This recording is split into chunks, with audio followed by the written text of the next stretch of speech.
Okay, hey guys, how's everybody doing? Cora's here somewhat. The rest of the team will be here as soon as they can. But as you can see, myself and Tony are here. This is a roundtable, guys, and we're gonna talk pretty much all about San Diego Comic Con. Um, San Diego Comic Con just passed, it ended. A lot of crazy stuff came out of this con. Oh yeah, a lot of fun stuff. A lot of And fun stuff, a lot of trailers. We're gonna go in on the movie trailers, a lot of comic news. Um, we saw a lot of Netflix stuff as well, um, and of course, yeah, and of course, we'll answer your questions. You have questions. I told you guys I wasn't doing a theme Q&A for July, but if you come over here and you can ask your questions here. Keep the theme is kind of the San Diego Comic Con. So yeah, we're gonna be here and we're gonna talk about San Diego Comic Con. So Tony, where do you want to start? I'll leave it up to you on that actually, one. I think we should start with movie news because we got a huge amount of details on the Black Panther movie and also Spider-Man: Homecoming. So let's start with those casting wise for Black Okay. Panther. All right. I was gonna say Panther, but all right. Let's start off with Panther. Black Panther. If you saw the panel, they did do a panel. And we got some news about who's gonna be in it, who's been cast, like the full cast of, well, not the full cast, but mostly the main cast. Of course, Chadwick Boseman will be back reprising his role, which he, as many of us said, had did a fine job as T'Challa. Oh yeah, He really is humbled by the experience as well as by the fans who have shown their love for him. I really thought he was like the star, one of the main stars of Captain America: Civil War. He was really good. He was that third wheel, very much. you know And what? I can agree with you with that, Chris. He was one of those breakout stars in that movie itself because Black Panther in that film was the best he was represented, in my honest opinion. I mean, you could not get as close to comic book T'Challa than you could with this movie, than Civil War. mhm. And And definitely, he it definitely they did a good job of what I like to say modernizing him and not stereotyping his character, which is something they kind of brought up at the conference as well. Is that that's the main thing about doing the Panther movie is not stereotyping him, not stereotyping the character, but keeping him kind of traditional to the comic, but also keeping him modern in the MCU world that we have now. And what they've showed so far is we know who the villain is now. I was hoping they weren't going to go with him so soon, but it seems like Eric Killmonger is going to be the main villain in this. Um, and we find out that we already knew the actor was in this movie, Michael B. Jordan, but we didn't know who he was going to play. But now we do. We know they announced it. Yeah, he's playing Eric Killmonger. Now, I'm a fan of Michael B. Jordan. I thought the last movie I saw with him was Creed, and he was fantastic in that movie. Um, he really got into great shape, and that's the thing about Eric Killmonger. If you don't know who Eric Killmonger is, he is a Wakandan who was exiled from Wakanda. Him and his family. He later was grew up in Harlem and things like that, but he always swore revenge on T'Challa and the family. And he is perhaps one of the few people in the Marvel universe that can beat T'Challa in a hand-to-hand fight. Like if you think of T'Challa as if you think of T'Challa as Sherlock Holmes, Eric Killmonger was his Professor Moriarty. He is just as smart as T'Challa and very dangerous. And when you have brains and brawn mixed together, that's a good combination. oh So, yeah, and like, also but Killmonger himself is a very imposing man because isn't he like near 7 feet tall? yeah, he's very tall. He's a big man, and Michael B. Jordan is not very big, of course, but he can put on the weight. If you've seen him in Creed, he put on a lot of muscle for that, and I would expect. And if you saw the panel, he kind of looked like he was putting on he had some muscle on there already. I was like, okay, he looks like he's been hitting the gym. Like, but you know, it's going to be maybe a different take of Killmonger, but also keeping it true to that character. Michael B. Jordan has said he's familiar with the character. He knows who the character is. They're just going to find a way to modernize him a little bit more and explaining him better for this universe. And that's cool. You know, it's definitely cool. We also got more of the Dora Majori, you know, the female bodyguards that protect T'Challa. We saw one of them in in Captain America: Civil War, and everybody was talking about that woman. What she said to Widow, "Move or I'll move you." It's like I knew instantly who she was. That's yeah. You don't want to mess with these warrior ladies. I was like, yeah. So we know who's gonna be in them, and we know that Lupina Nagala is I hope I'm saying her last name right. Is she's gonna be one of them as well. And there was speculation of who she was gonna be, and we found out she's gonna be one of them. And then the next biggest was probably the biggest was finding out that Danae Gura, who plays Michonne on The Walking Dead, is a part of, and I'm hoping I'm pronouncing these names right, guys, because I don't want to butcher the names. But we found out she's going to play. She's also going to be the head of the Dora Majori. So it's like, okay, she's the head, and it makes sense that she would play that. And I was happy that wow, she got casted. You know, she got casted as you know, one of the Dora Majori. I mean, once again, the Dora. If you don't know who these people are, if you've never read a Black Panther comic or never seen it, they're the bald-headed women that you see that are always by his side. These are his bodyguards. It's like, why does Panther need a bodyguard? Well, these are the bodyguards. Think of them as his Amazons. Like, that's how I kind of look at the Dora Majoris, like they're Amazons. You know. And another thing about the organization as a whole is that they're kind of groomed to be sort of like they're groomed to be like wives to the Black Panther, but due to his code, he cannot form a relationship with them. Right. But there was a Black Panther villain that was a former Doris Milani. I can't.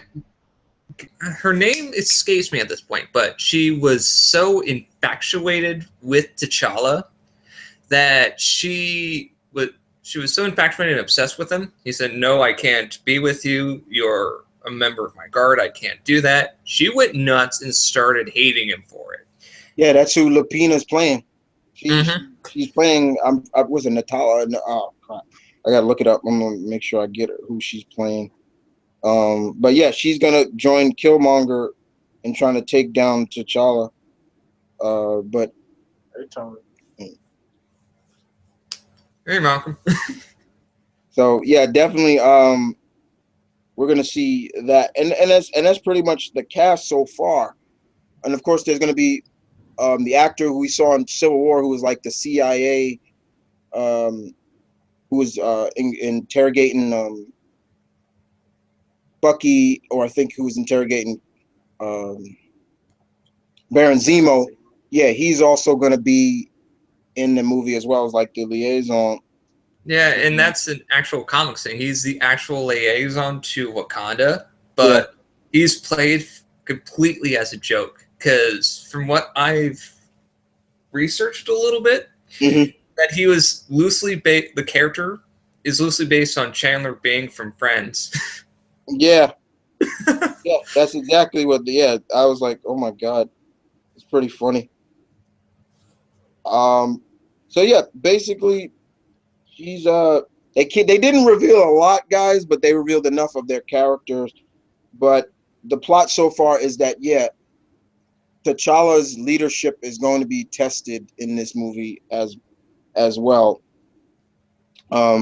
because of he recently now just become leader after T'Chaka was killed. We saw him get killed in Civil War. But I'm so looking forward to Black Panther. I think it's going to be a very different movie.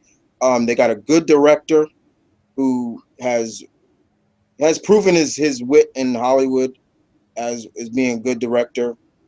Um, Marvel did well by getting him, and you know, this should be a really good movie because T'Challa is a very important character in the Marvel universe. I think a lot of people don't understand that.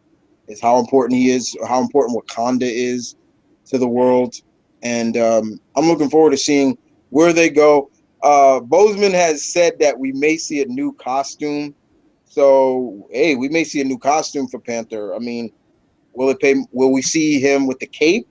We don't know. Uh, I'm not sure about that, but it would be really cool as like a ceremonial ornament Yeah. because there have been varying costumes over the years for the Black Panther, and I think by far one of my favorites where it actually looks like a suit of armor. Oh, when he had the ebony armor. Yeah. Yeah. That's So I'm looking forward to this movie myself. okay. That's it. Her name is Nakia. Nakia. That's her name. That's who Yeah, Nakia is. there we go. So this one definitely, guys, is, and they don't start filming until January. They 5 months away uh to before they start shooting. But it was good to see that they came out and It gave us a little something. gave a little something like, yeah, we're here. But I just love that Mr. Bozeman is T'Challa, and he sounded so good as T'Challa. When that was the one thing I was like, if he speaks, that's all I'm waiting for, to hear him speak. When he spoke, I turned to Malcolm, who you just saw. I turned to him. I was like, "Ooh, yeah, he sounds." I was like, "Yeah, that's how I figured T'Challa to kind of sound." And Bozeman has done such a good job with his career. I mean, he's chosen some very good cast. I mean, he's Jackie Robinson, which I saw. He was really good in that movie. He was James Brown. He was great as James Brown. But now he's a very high profile fictional character like the Panther, a character that was created by Jack the King Kirby and Stan Lee. And he's probably one of the first African superheroes. And one thing I liked what Bozeman said about it was that he never looked at Panther as being just a superhero. He always looked at him as being royalty first. And I hope that's what they're going to play up in this movie. It's like he is a monarch before he's a costume hero. Let's remember, the costume, that's not really quote unquote a costume. It's more of a, like you said, Tony, a ceremonial guard. It's passed down from father to son, whoever can challenge to become the Black Panther. Yeah, it's the symbol of the monarchy. Kind of like a scepter for the crown for Britain. Right. So definitely, Hello. Hey, Brian. Brian's here, guys. Everybody, Brian, another member, is here. So yeah, Panther, definitely good. It was good to see everybody come out and good to see the main cast. But the one thing I have to say that really I'm wondering, are they keeping it under wraps? Is who's playing Shuri? Who's playing T'Challa's sister? Is she in this movie or is she in this world? Is she old enough to be, is the princess of Wakanda in this movie? That's something that I think a lot of Black Panther fans are wondering, including myself, is she in this movie? Or are they just keeping her under wraps, or are they just? I feel that they may be keeping her under wraps, but I have a feeling she is in it. That's I think so too, because frankly, you cannot keep certain characters out of the loop of a film, especially if they're integral to like the main character themselves. Like excluding some family members, that's not right. Because if you're gonna have T'Challa, you better have his sister along for the ride too. Mm-hmm. If you're having the movie set in Wakanda itself. Right. And yeah, go ahead, Brian. I was just going to say, I think either they're saving the announcement of her because it's someone big, or they're waiting for, like, Infinity War to bring her in, because they said that there are going to be new characters that debut in Infinity War. and she is a logical choice. Mm-hmm. That does make sense for that. All right. So, do we have any questions, Chris, so far? I'm going. Okay, we have Nathan here. He's here. Travis Tipton is here. Big Rick, my friend from down under, all the way from Australia. What time is it in Aussie now? I'm trying to. Was it 10 o'clock? Well, depending on, it's 10 o'clock here in New York, guys. So I'm trying to do the time. Rick, what time is it in Aussie? Tell me. And Omnitron1235 is here. Uh, okay, and basically he says, Nathan says, "Hey guys, just started." And Michael B. Jordan, great, yeah, Michael B. Jordan. Um, who it's good to see that here's another actor. It's kind of funny, how ironic. Two actors who played the Human Torch are now part of the MCU. Did you? Yeah. How's that? How ironic is that? It's Mhm. ironic because though we have two Fantastic Four films that people don't really like, one more so than one gets more distinct than the others, and they were Human Torches, which is kind of funny. Yeah, you know, Can't wait for them to meet. Almost want them to make maybe an in joke. yeah. Okay. And, Big Rick says, "Hey guys, San Diego Comic Con was awesome. Both Marvel and DC killed it. I will definitely agree with that. Mhm. We won out of this San Diego Comic Con, guys. Definitely. Omnitron says, "I'm just pissed there's no seventh member in the Justice League movie. I mean, come on. If you throw out any Green Lantern, at least use John Jones." Okay. Yeah, we're gonna get into that. Don't worry, we're gonna get into the Mr. Emerald's here. Hey. Okay. Let me see. So, okay, the Panther. Okay, we did Panther. Oh yeah, let's go to DC.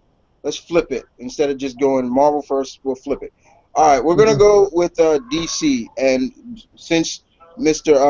Omnitron, you brought it up, um, I'll save her for last.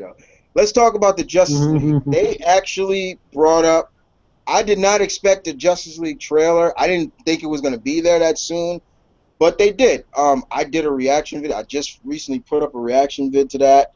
I saved all my will not to watch that trailer until I watched it today, and I was pretty amazed how light-hearted it gotten, and that just shows that this is Jeff Johns' work now. He's really kind of putting his foot down as showcasing, okay, we don't need to be dark and grim for every character.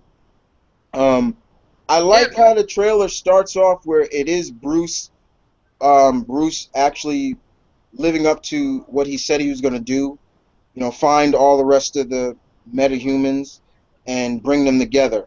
I liked how he went to go, how they talked about Aquaman. He said there's a guy, he comes in and he comes to this village and brings fish, and he always comes on the king tide. That was today, and he turns and you see, and Arthur or Jason Momoa turns around, and I'm telling you right now, he's scared. He's creepy as fuck. I was like, oh my god, he looks creepy. I was like, man, his eyes. I was like, do you see his eyes? And it was cool to see that it's kind of Arthur Aquaman, who's kind of like the one that's not like I'm not really joining. I'm like the outsider. He's kind of taking on Batman's role now, being the outsider of the group. And of course, Wonder Woman's there, Gal Gadot, and then we got to see Barry. We got to see movie version of Barry Allen, and you can see he actually cut his hair. It's not long anymore, and no man bun.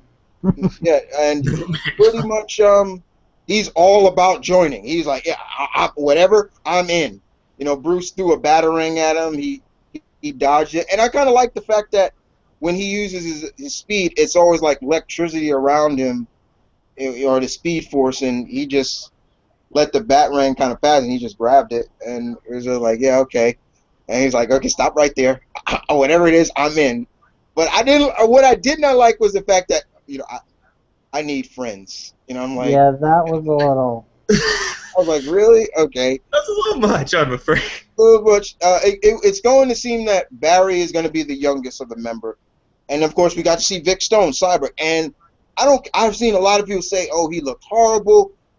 He looked great. I was like, this is not even finished footage of what like the finished touches to his cybernetic units are going to look like, but he looks great. And I love how he said, I heard about you. I didn't think you were real. And Batman said, yeah, I'm real when I need to be. And it's just like I was kind of hoping that he had like a robotic monotone like voice, like not, I wouldn't say auto-tuned, but just like a little echoed voice, like you can hear like he's kind of part, he's a cyborg now. Kind of like Ultron. Yeah, kind of like a little bit like Ultron, but what they showed was pretty good. They didn't show a lot, but it got the impression. What that trailer did was give me the impression, guys, that yeah, you could see it's the difference now in tone of these newer movies that's coming out of the DC extended universe. I hate that. I really wish they just kept it the DC cinematic universe. But yeah, it looked good. I will agree with Omnitron. I think you said it. Yeah, I wish there was there. Of course, Superman's gonna be in it. Of course, Superman's gonna come back. We do know that Steppenwolf will be the first villain. That's fine. You don't need to go right to the big bad. You don't need the big guns. You don't need the big gun right now. That's fine. But we see we know with Superman, but it's 7 of them, and they're 6 actually. Six. It was supposed to be Green Lantern, but Green Lantern Corps ain't coming out till later. And yeah, I really wish they did bring in like a version of John Jones. I love Martian Manhunter. I think he gets very underused. I'm glad he's being used in Supergirl, but I want to see a movie version of John Jones. I mean, it's not too late. We could see him maybe later down the line, but I think they should have brought in maybe somebody else for a while. I mean, we have 2 versions of Barry Allen, though. Yeah, we have 2 versions of Barry Allen. And then we have one for the DC cinematic universe. Yeah, you got Grant Gustin, who brings his own flavor to the character, and now you got anybody remembers the guy who's playing Flash in the movies? He has a Ezra name that I cannot pronounce. What's his name, Brian? Ezra Miller. Ezra Miller, thank you. Yeah, Ezra Miller is playing his version. And let's talk about Flash. Speaking for his costume, I dug his costume. I'm a traditionalist. I like the old classic Flash costume, but this did not look so bad. It didn't look bad that it was like, oh, that's horrible. Yeah, it has black in it, but it was like, it wasn't that bad. Not bad at all. You can get away with saying it's not completely red, but it fits the tone of this film universe. Well, if you get what I'm trying to say here. I get you. And I actually heard a rumor about Barry and what's going to happen with him. I heard a rumor that says that in Justice League, it'll be kind of like Spider-Man in Civil War, where he shows up with one costume, but then Bruce Wayne gives him an upgrade. Oh, okay. So he may get an upgrade, but and Omnitron, you don't have nothing to be apologized for, dude. That's what this is about. If you want to express yourself. Don't be afraid, guys. Guys, don't be afraid to express yourself. If you don't like something that you saw, feel free to express it. I'm not going to judge you on that at all, guys. Yeah, and I think we all can agree. Sorry. I think we all can agree that we would have loved to see Green Lantern in this movie. Yeah, I would love to see a Green Lantern. If they were going to bring in the 7, that was because look, if you look at it, it's basically they're doing is the new 52 Justice League. I've said it before. Look, I'm gonna be honest with you guys. I really wish Cyborg wasn't in this movie. I really wish he wasn't. I always think of Cyborg as a Titan and not I agree with you there, Chris. And not a Justice League member. I still have if there's any of the solo movies that are coming out that I have a really big scared for is probably Cyborg's, because he really doesn't have a rogues gallery that you can really see him as who's going to be the main villain of that movie. Yeah. That's, I've always looked at I don't get me wrong, guys. I read Cyborg and I'm and things like that. I love Vic, but there's some heroes that are more team oriented, and there's some heroes or characters that can do teams and lead a solo adventure series as well. But it is what it is. He is in it. I thought the actor looked pretty smooth as Vic. Like I said, he looked great. I was like, whoa, he looks pretty good. And if that's not even the finished touches of what the complete final look is gonna be, then that's saying something. Very much. Just to add on, personal gripe of mine, just a little nitpick. I know they're trying to go like New 52, and I know in like New 52 and classic Justice League, Wonder Woman was the only woman on the team. But come on, it's like 2016. Can't we just have another woman on the team? Oh, yeah. Hopefully by the second part, maybe they will introduce another woman on the team. It could be, we could see Hawk Girl on there, or their version of maybe Black Canary, or we don't know.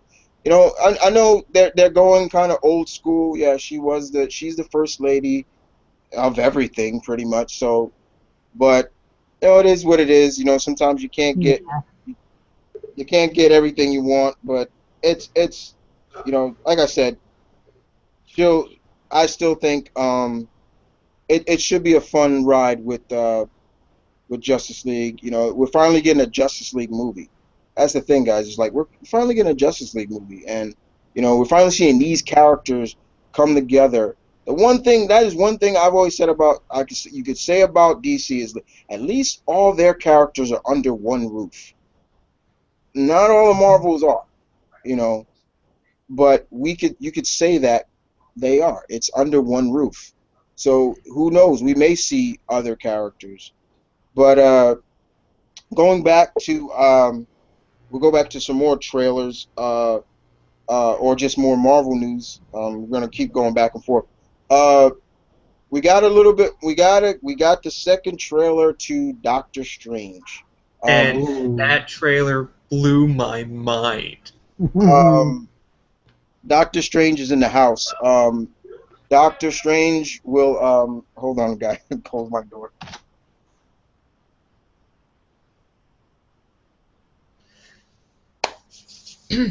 Well, anyway, let's see here. Okay. I wonder if we can see any questions going off here. Let me see what we can do.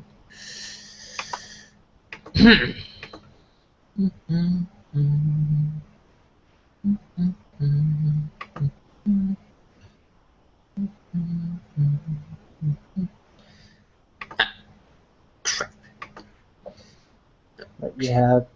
There we go. Okay. Let's see.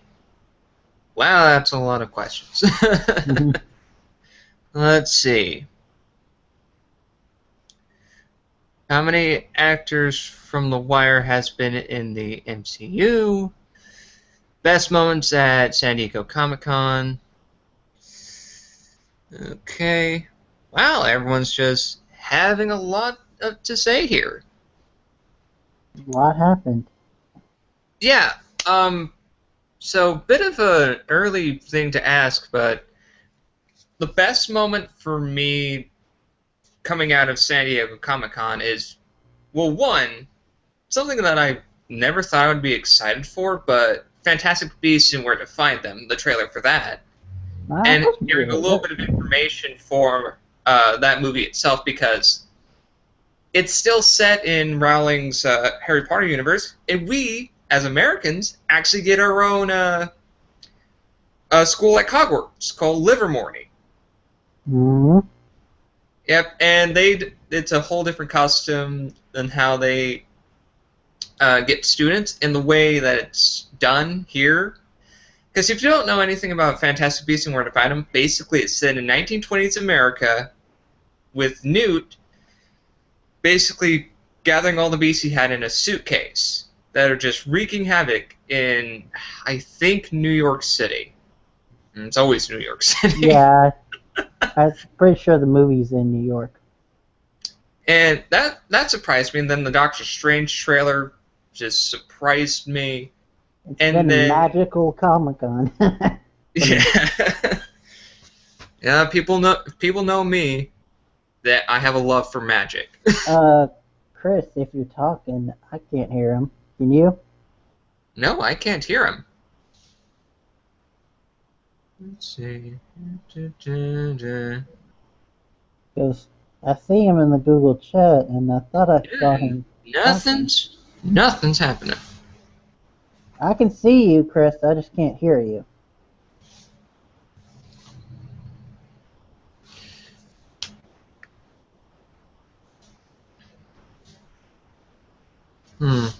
Yeah, so that's why there was awkward silence.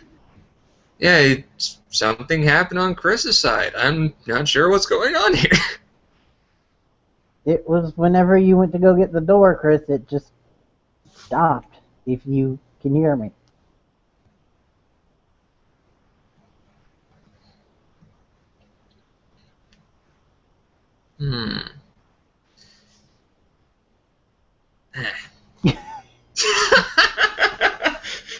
We can see him, he's talking. All we're seeing is you miming stuff, Chris.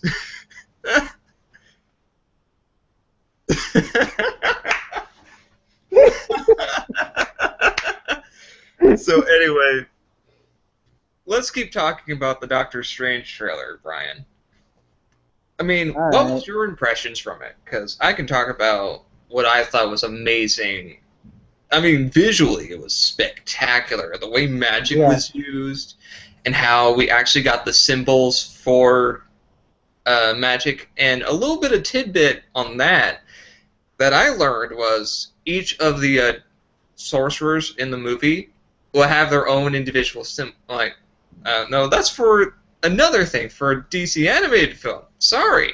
I don't know why, but I love the symbol for Strange's magic. It just appears there, right in front of his hands. There we go, That's Chris. I can, snapping. You heard that? Yes, yep, I Okay. heard that. can hear you now. All right, yeah. So we still talking about Doctor Strange, right? Yeah. Okay. Yeah. Definitely what I liked is that once again we get a little bit more.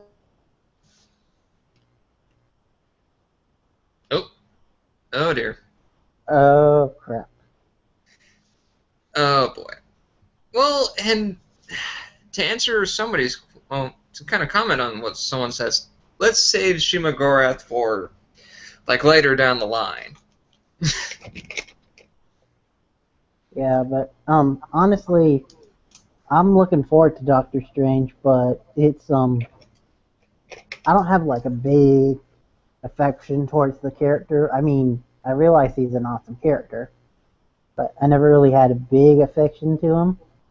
But I was getting into this movie because of the director, Yeah, the same guy who did Sinister. I'm excited because, and what made me laugh in that trailer, though, Mm-hmm. what was really hilarious, was the last line. Because, you know in the trailer when Mordo gave that sheet of paper to Steven, and it Wi-Fi said, password.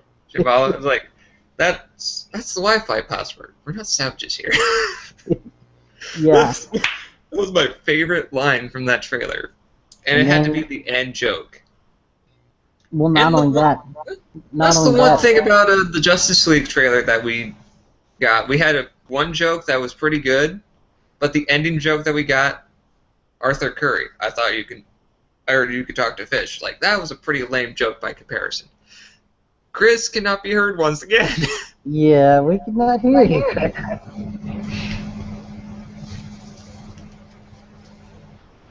It appears that Chris here is having technical difficulties. Can you hear me now? Yes. Yes. There we go. Okay, I'm having trouble with it. All right, I did not like. I did not like. I did not like the Aquaman joke. I was Yeah. like, ah, there it goes. I was like, I knew it was coming. I mean, Yeah. it was a weak joke to end that trailer on, though. Yeah, but the whole what I like about the Doctor Strange trailer is it showed enough that it didn't give away too much. Um, what I mean by that was we get to see the accident. We get to see how he gets his hands, but we also see him going through the trials of learning the mystic arts, which I like. You know, you see him actually learning martial arts, which a lot of people forget that Strange knows martial arts, and you see him, he's training and things like that, and you see the different symbols, and you know him, you know, just it was just a lot of stuff that I like. You know, where the ancient one is saying, how did you become a doctor? And he's like, yeah, well, I studied and everything like that. And it made sense. And I love this the slogan for this movie, the impossibilities are endless. I'm like, yeah, that makes a lot of sense. Yeah. You know? Also, we got to see Wong for the first time. Yeah, got to see Wong, played by Benedict Wong. You know? And they said this Wong is going to be a lot different than the traditional Wong that we get in the comics. You know, he's going to be like a drill sergeant to, you know, Strange, as well as kind of like his equal. And I'm like, I like that. I like that. That's cool. You know, And I heard that Benedict Cumberbatch actually took painstaking hours and just took a lot of time because that's the kind of actor he is. He basically went shot for shot the way Strange's hands looks in the comics. yeah, the interview I just recently watched the interview. He said he did hours, and there were times he was working where he only had like 3 hours of sleep, and I'm like, man, he really went through all that. And Kevin Feige even said, I think he's the first actor we ever pushed this hard. So he's like, I wear that with pride. I'm like, okay, you know, I do have a feeling, guys, that we're going to see the way they're doing Barry Mordo in this seems to be similar to how they did, you know, Sinestro. Like, he starts out kind of good, but he may start turning or might start feeling a little fit of jealousy maybe over time, you know. And if they go that route, I'm okay with that, you know. But, you know, I heard y'all talking about the whole Wi-Fi joke. I thought that was I did laugh at that. I thought it was funny. Yeah, and also what was great about that was not only was it really fun, but then they juxtaposed it by following it with a really epic scene. Yeah, and then by that it came with this scene where you see Strange is blocking somebody, and I was like, who could he be blocking? So, and I'm hoping they don't bring in Big Dormammu so quickly. He's another big bad. You got to say. A lot of people have been saying, you know, Chris, Mad Mikkelsen's character probably works for Dormammu. I'm like, okay, but you don't need to bring him in so quickly. You know, there's so many possibilities where Doctor Strange can go from here. Besides Dormammu, I mean, you got the Dark Dimension, you got Clea, you got Nightmare, you got hell. If they brought in Silver Dagger, that'd be cool. Yeah, that's my favorite Strange villain, though. You know, and once again, you know, the Strange movie, it opens the door to the side of the Marvel Universe that has not been touched yet, which is Magic. sorcery, the mysticism, and, you know, supernatural side. You know, And magic is done so well in this film that it's borderline metaphysical. It's like, it's not magic in the traditional sense. It is magic that warps the mind, which fits with the tone of Doctor Strange as a whole, because the way things are drawn in the early Strange comics, from what I can understand, is very psychedelic in its appearance. And this was 1960s. Yeah. and, you know, and one of the scenes that I love, one of them is where you see Strange just throw the cloak of levitation on, like it literally like went on him, like didn't like he had to button it, just went swoop, and I was like, oh, that was beautiful. I'm loving that we're starting to see now, especially 2016. You're starting to see authenticity in terms of costumes. Like his costume looks straight out of comics. You know, the Yeah. blue. It's like, wow, he really looks like that. You know, but I'm looking forward to this movie. It comes out in November, right after New York Comic Con, which I am going to, guys. So I will be at New York Comic Con this year, finally. Yeah, your boy's finally going. And I'll be there, and hopefully I can get to say the words that I've been wanting to say for years to Stan Lee for the longest time, and I'll try to get there to say it to him. But yeah, it comes out in November, and I'm all for. I'll say this, that Mr. Cumberbatch was not my first choice for Doctor Strange. Oh, he wasn't my first choice either. He wasn't my first Nope. choice. I had a couple other gentlemen ahead of him. I had Tom Minson, who plays Ichabod Crane on Sleepy Hollow. Ooh. I had a couple other people before him, but Cumberbatch, I know his routine. Like, this is a very traditional actor that will go through the trials and tribulation. He was a fan of the character. He said in an interview he was a fan of the character. What makes it funny is that a lot of the cast members were fans of Doctor Strange, and they're quick to tell you they were. You know, Matt Mickelson said he was. Mr.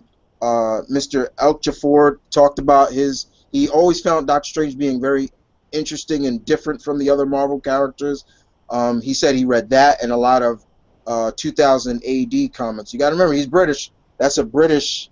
So I was like, yeah, I believe that he would read a lot of those comics. And we saw that Mr. Cumberbatch said he went through a lot of different versions of Strange in terms of the material. You read a lot of different sources to get a feel for this character, which is always good. You know, you don't need to just stick to one source. You know, see somebody else take on it. You know, and that's what he did. That's the same thing with Mr. Boseman.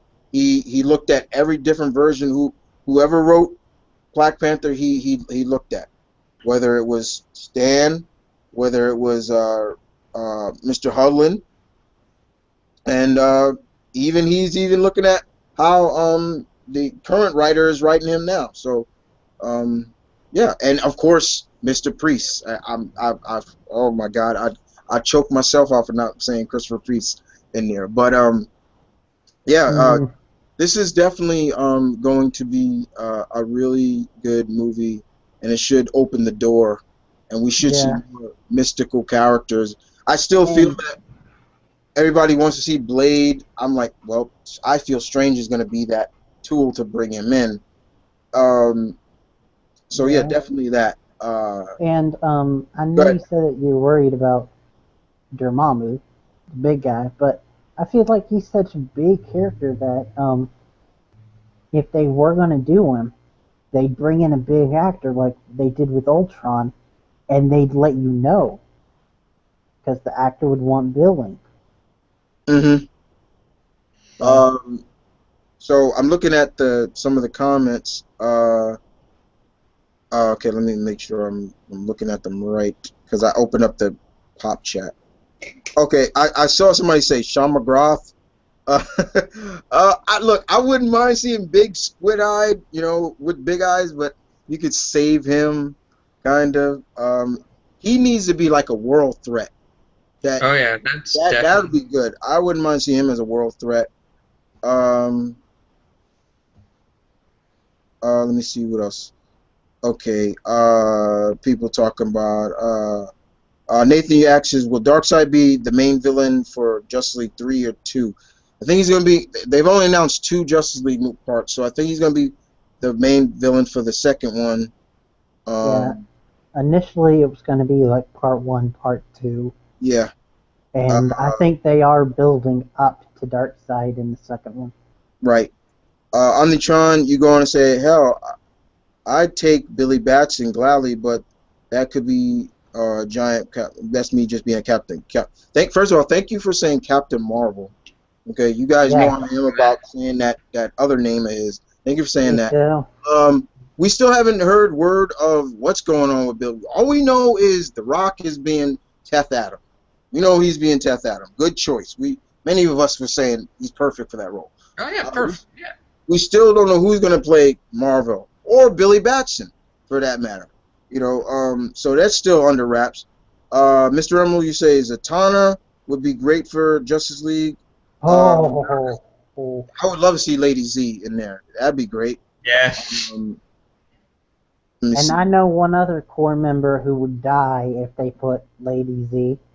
Mm-hmm. Oh yeah, good old Jay. Wouldn't Billy make sense for the dude? Superman is gone. Oh, I'm trying goes back to.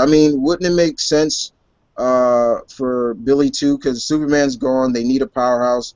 What about that one? That guy from Fawcett City. It'd be kind of cool. But we do know Superman's coming back, so he's not dead. Yeah, that's kind of like the worst kept secret. Yeah, that was. Mr. Emily going to say, how would you guys feel if Marvel decided to kill off all the mutants? I'd hate it. I've said it before. I'll say it again. This is what I've been perusing around lately. It's a whole ploy. It's on Disney's perspective. It's all Disney doing it. It basically says we don't want to promote characters that we don't own the film rights to. Right. And since Marvel owns the comic rights, Disney doesn't want to have more money directed to those that are not connected to their brand, so to speak. Mm-hmm.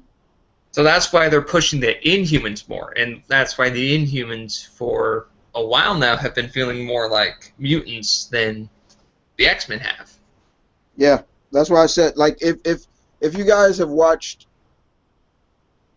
Agents of S.H.I.E.L.D. and everything, the Inhumans, I said it before, the Inhumans are going to be the equivalent of mutants in the MCU, and I was right.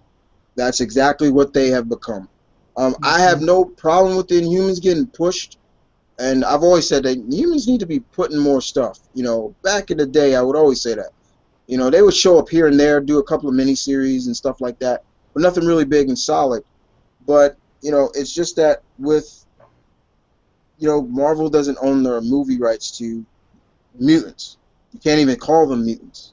It's like, this is just Disney's way, but if they killed I still think, first of all, Marvel, that would be stupid to do that because, the X-Men, first of all, that name alone sells.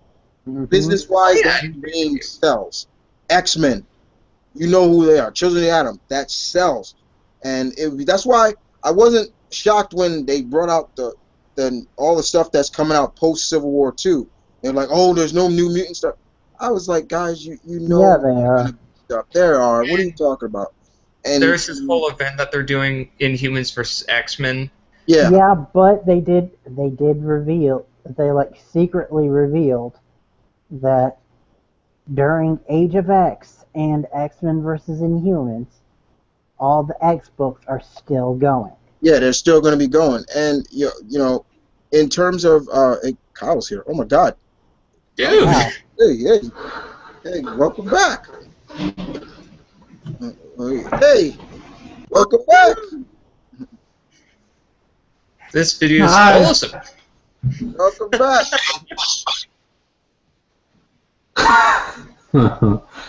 I'm back. Yeah. Let me see what else. Okay.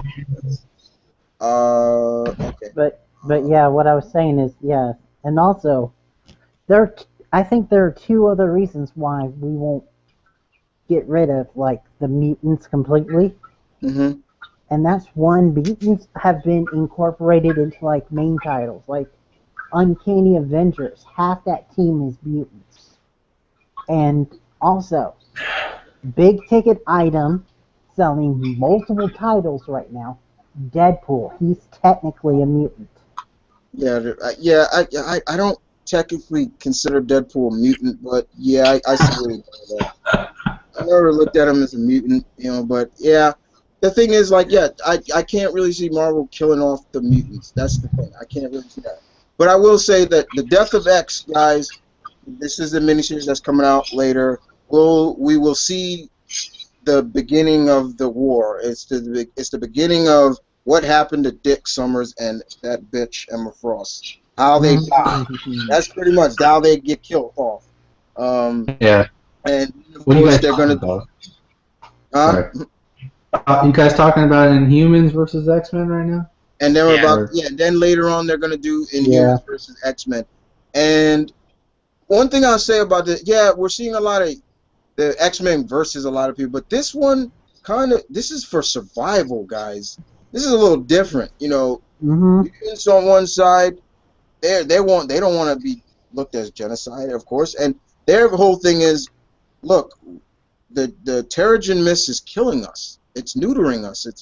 It's killing us, and the Inhumans are looking at it from a point of like, we want to live too. So like it's a survival match of who's right and wrong. And I said it before, I have a feeling that it's gonna come out that it's gonna be, you're gonna see hybrid Inhuman mutants. Yep. Or it could be a role reversal where mutants are going to be in the place of the Inhumans and have to survive on like under the sea or on the moon. Oh, I was about to say, I was like, I hope they're not in the place of the Inhumans because Marvel has not made me like the Inhumans. I mean, for all new. Kyle, and getting on that too, because I can totally agree with a lot of stuff. Don't get me wrong, I love certain Inhumans. I love me some Kornak. I love Black Bolt and Medusa and all of them. I love the royal family. But I will say this, is that Marvel is really kind of, as I like to say, shoving. It's like what I've always said. It's like you're a fan of, let's say, key lime pie, and you eat that every day. If somebody starts going, here, eat some more, eat some more, eat some more. That's like Marvel with the Inhumans. Like, here, we're gonna put them in this, and we're gonna put them in this. And like recently, I just read, because I'm still reading last week's books, guys. I just recently read the last Thunderbolts. They were in that because they thought the Thunderbolts blew up some cocooned Inhumans. And I'm like, were they really needed to be in that? Like, why were they in that? And I can understand, like, they're really kind of shoving them, and he's like, here, eat this, eat some Medusa, and eat the Black Bolt, eat some of this, and it's like, your body's gonna get to the point like, hey man, I don't want them no more. Like, it's just like, I understand. Rejected on principle. It's not even that. It's more just it's that as well. But I think the biggest problem with the Inhumans for me with this Versus is they've made them so unlikable. I don't care about them, and I don't like them. The Inhumans basically gassed the mutants. It's kind of like back in World War II, where Hitler and the Nazis gassed Jews, and it's really bad. It makes them unlikable, and they're unsympathetic. I think in one of the Uncanny Inhumans issues, they blew up Stark Tower because they were butthurt. Even though Tony didn't do anything to the kid, Ulysses just took him, but he was fine. They're constantly like, mutants, fuck them, we'll do what we want. I'm like, I don't know. It's hard to care about, like, rooting for the Inhumans in the event because X-Men are kind of like the underdogs, they're kind of the most sympathetic because, just imagine, you have a civilization like the mutants thriving, and then House of M happens, and they get down to being extinct, and then they come back, and then they go extinct again. That's why Cyclops crazy, because it's just like, imagine being 40 years old and fighting for Charles Xavier's dream, and it just nothing works.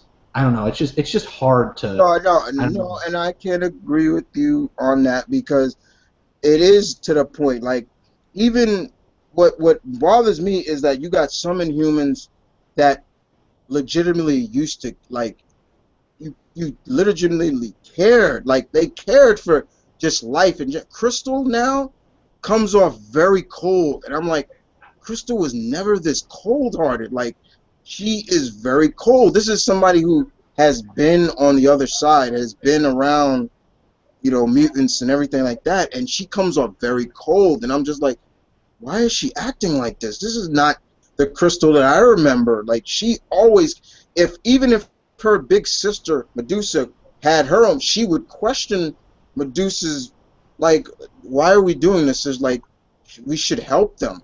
Like, and it's to the point. It's like, hopefully, maybe in this event they will kind of showcase that. Like, maybe they will realize, you know what, we are in the wrong in this.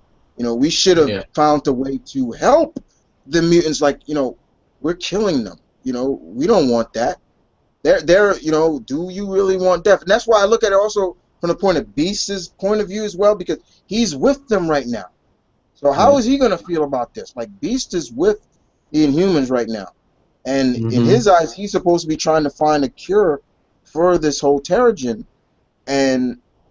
But still, to the point, when he sees this, it should be more like, he finds out, like, you're not even going to help. And the thing is, even more, is that they're going to get help from other Inhumans like Quake and Moon Girl and Ms. Marvel. They're going to also be a part of this. So it's like, it's still to the point, it's like, but you're still not helping them. It's like, you should help them find a cure before just going straight to war. And in the point, you can, and if I'm not mistaken, Charles Soule and Jeff Lemire will probably look for a majority of that event. I think it's a 6-part event. Right then, humans looking like the villains, looking like look at them, like, you're not even trying to help them. Like, I mean, that recent event, the recent not too long ago, the recent Uncanny, you saw them blow up Stark Tower and things like that, and they were butthurt. Like, it's like, now it's almost as if anytime you do something, it's an act of war. I'm like, but Tony didn't hurt the boy. He didn't hurt the boy. He didn't hurt him. It's like, you guys are kind of, I like you guys, but you guys are really kind of going overboard. And anything, and I'm really surprised at Black Bolt, because he, of all of them, this is genocide. And he's already destroyed a couple of worlds already. It's like, you were involved with destroying other multi-worlds.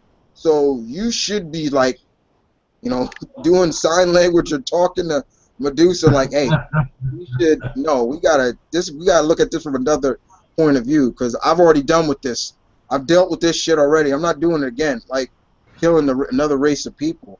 He doesn't really have his queen anymore to, like, calm him down and talk sense to him, because she's off with Johnny now.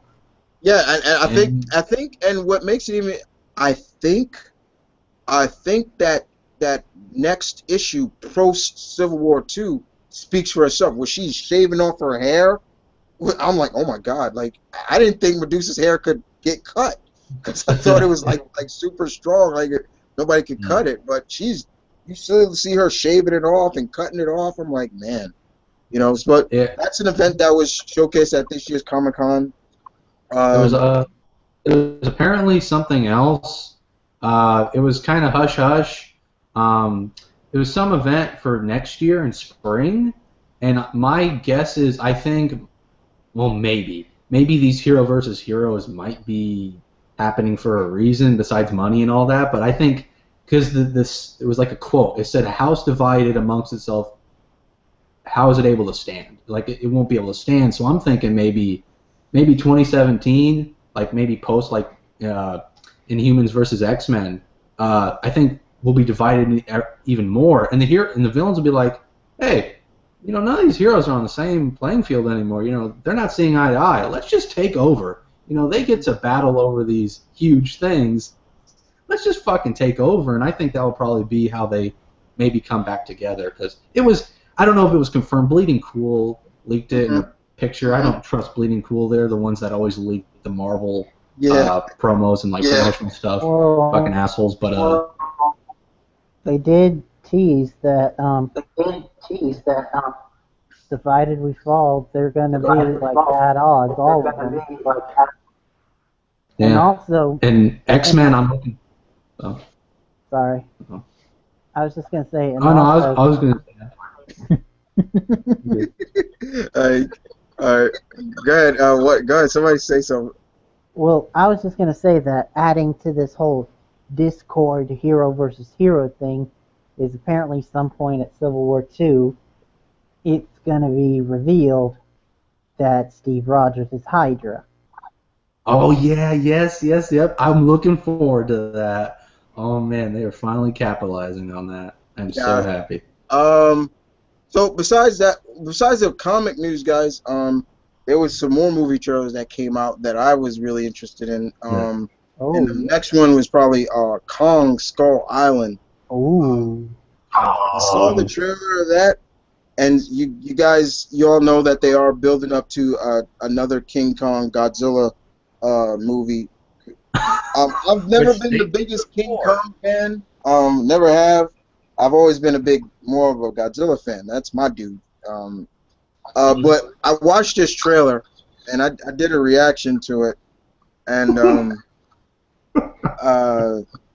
that's I was liking where it was going. You know, I was wondering where does this take place? Somebody said it takes place in the 70s. I'm like, but it has a pretty indeed good cast. It has Captain Marvel. has a lot of Marvel people in it too. Nick Fury, Loki. It's got Loki. It's got Nick Fury. It's got Captain Marvel, Brie Larson. Yeah. And it's got John Goodman is in it, and basically I think I could be wrong, but I think that voiceover was John C. Reilly. Okay. He's also been in Marvel. Yeah, and what it showcases, the trailer did a pretty good job in my opinion, because it didn't show a lot, but there's one scene where they're showing like the native people, I guess, that worship Kong. I swear to you guys, if you watch our reaction, that scared the fuck out of me. I was like, oh my god.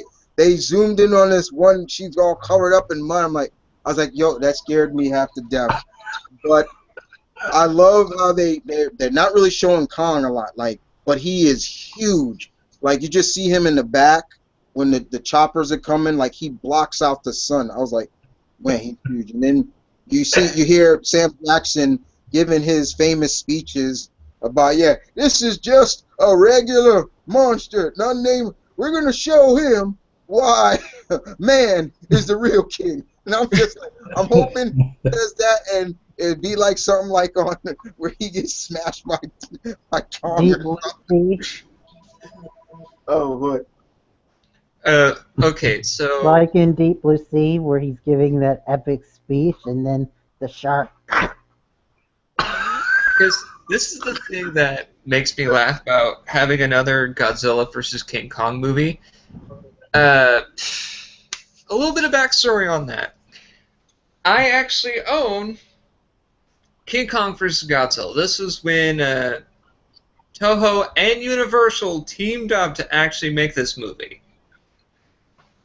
Let me see here. See? This. Long ago. This was they actually made a suit for King Kong. It was a dude in a suit along with Godzilla. And then what makes me laugh about this movie is a bunch of, like, this one white dude saying, oh, Godzilla's like any other reptile. It's like, how the hell do you know, white man? I can't stand that movie. I can't stand that movie because it makes me laugh to no end. Because I don't like it, and just the way King Kong wins, I was like, he won. Yeah, that was cheap as hell. It's like, you do Kong know Godzilla is amphibious, right? Amphibious means you can swim and walk on land. I was like, okay. So and breathes fire and has several other powers. With this new movie, which they're building up to, I think it's 2020, I think. But it's supposed to. This Kong Skull Island movie looks pretty good. I watched a lot of the cast talk about it. You know, Tom Hiddleston plays a British SAS soldier and things like that. And you know, I'm just like, okay. And you know, he talked about how much he enjoyed it. You know, just being around the cast and everybody like that. John Goodman's character is kind of like Ken Wanabe's character from Godzilla, that he knows about Let the them world, has Let all them these other, fight. you know. So this looks really interesting. It looks fun. It's just gonna be funny to see just how they're gonna try to deal with King Kong, because I saw him throwing trees at them and his hand just knocking choppers out of the sky, and then there's one Yeah. scene he just comes out of they're on a cliff and he just sticks his head up, and I was just like, oh my god, he's huge, and he just breathes on them, and it's just like, man, they're representing him as a god. I was like, yeah, yeah, and so that was good. The other trailer that I thought was pretty good that I actually liked, besides like the superhero stuff, was Guy Pearce is doing his version of King Arthur. Mhm. And I saw this and I was like, okay, I'm a big King Arthur fan. I've always loved, the Knights of the Round Table, and I've tried to watch any kind of King Arthur movie I can. And this one kind of gives it a little bit more feel that Arthur's kind of looked at as a badass. Is he really kind of the chosen one? The actor who's playing Arthur in this is oh god, I'm forgetting his name. Charlie Hunnam. Thank you. He's playing Arthur in this, and you see him pull Excalibur and everything like that. But And actually, there's a little misnomer behind that. Excalibur's not the sword in the stone; it's a Right. completely different sword. mhm, And also, there's another sword that's connected to the legend of Arthur called Caliburn. right. So we do get to see. So basically, what this one looks like is Guy Pearce's tale of Arthur. Guy Pearce does different tales or different versions of characters. I mean, look at what he did with Sherlock Holmes. Yeah, didn't Guy Pearce Yeah. do those? Yeah, which I loved. I thought those were really good with Robert Downey Jr. I thought those were really. And you notice he brought in one of his most used actors that he Mhm. always uses, Jude Law. Yeah, that was Jude Law. I thought that was. I was like, yeah, that's Jude Law. But the thing is, yeah, it looked good. It's another movie that comes out next year, but definitely to look forward to. But so let's talk about some Netflix stuff before I go to that one woman that I wanted to talk about. Netflix. We saw the trailer for Luke Cage. Oh. That really was perfectly done, of showcasing Luke. It paid homage to the hallway scene of Daredevil, but just Luke Cage style. I like it raw. He walks in. He walks into the hallway. He rips a door off, walks in the hallway, and he just starts knocking people out with this car door. Then he breaks the car door over one guy and just pushes him down the stairs. And you just see Luke just going, like, come on, like, they start shooting at him. He's ripping things out of walls. He's tossing people. And one guy's behind, like, this gate, and he's just shooting at Luke, and Luke just grabs him and think and kicks the gate down. And then you see Cottonmouth say, you yeah, Kyle always laughs at Luke Cage's villains' names. You see him, and he said, you knocked out, beat up a few thugs, and now you the hero of Harlem. And he just laughs. he just laughs about it. And Luke says, I'm just getting started. Luke Cage comes out in 2 months. Yeah, 2 months. Yeah, September 30th. Or September 30th. Yeah. September 30th. Mr. Coulter was at Comic-Con, and he talked about how you really don't need to it's not like you really got to know what happened in Jessica Jones. It's going to tell like its own story. And it's taking a place in a different section of Manhattan. Anybody who's never been to Manhattan don't know, there are different sections of Manhattan. Where we're going is up north, basically, and that's Harlem. So that's where Luke's territory, Harlem, New York, and that goes from 138th, 148th to 110th. Once you cross the north side of, once you cross over to the north side of Central Park, you're technically outside of Harlem. But it's basically Harlem, and we're gonna see Luke. We're gonna see Misty Knight. in this movie, in the series, and a lot of people was asked Miss Messick, is she gonna lose her arm and everything? She's being really hush hush, guys. She didn't say, she laughed about it, but it was like, okay, is she gonna lose her arm? Because somebody even asked me that. I was like, hey Chris, if she loses her arm, should we see Tony Stark? I was like, if they do that, there no doubt it's not going to be Tony giving her the metal arm. It'll probably be a representative of Stark Industries, which would be fine. Yeah. You know, a representative say,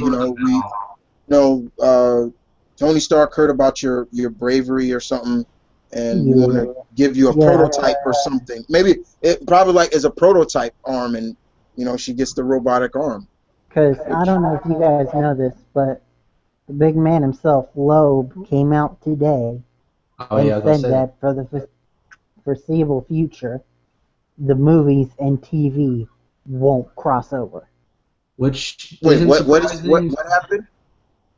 Wait, I didn't hear that last part. Say it again. He said that the TV universe and the movie universe likely will never cross over.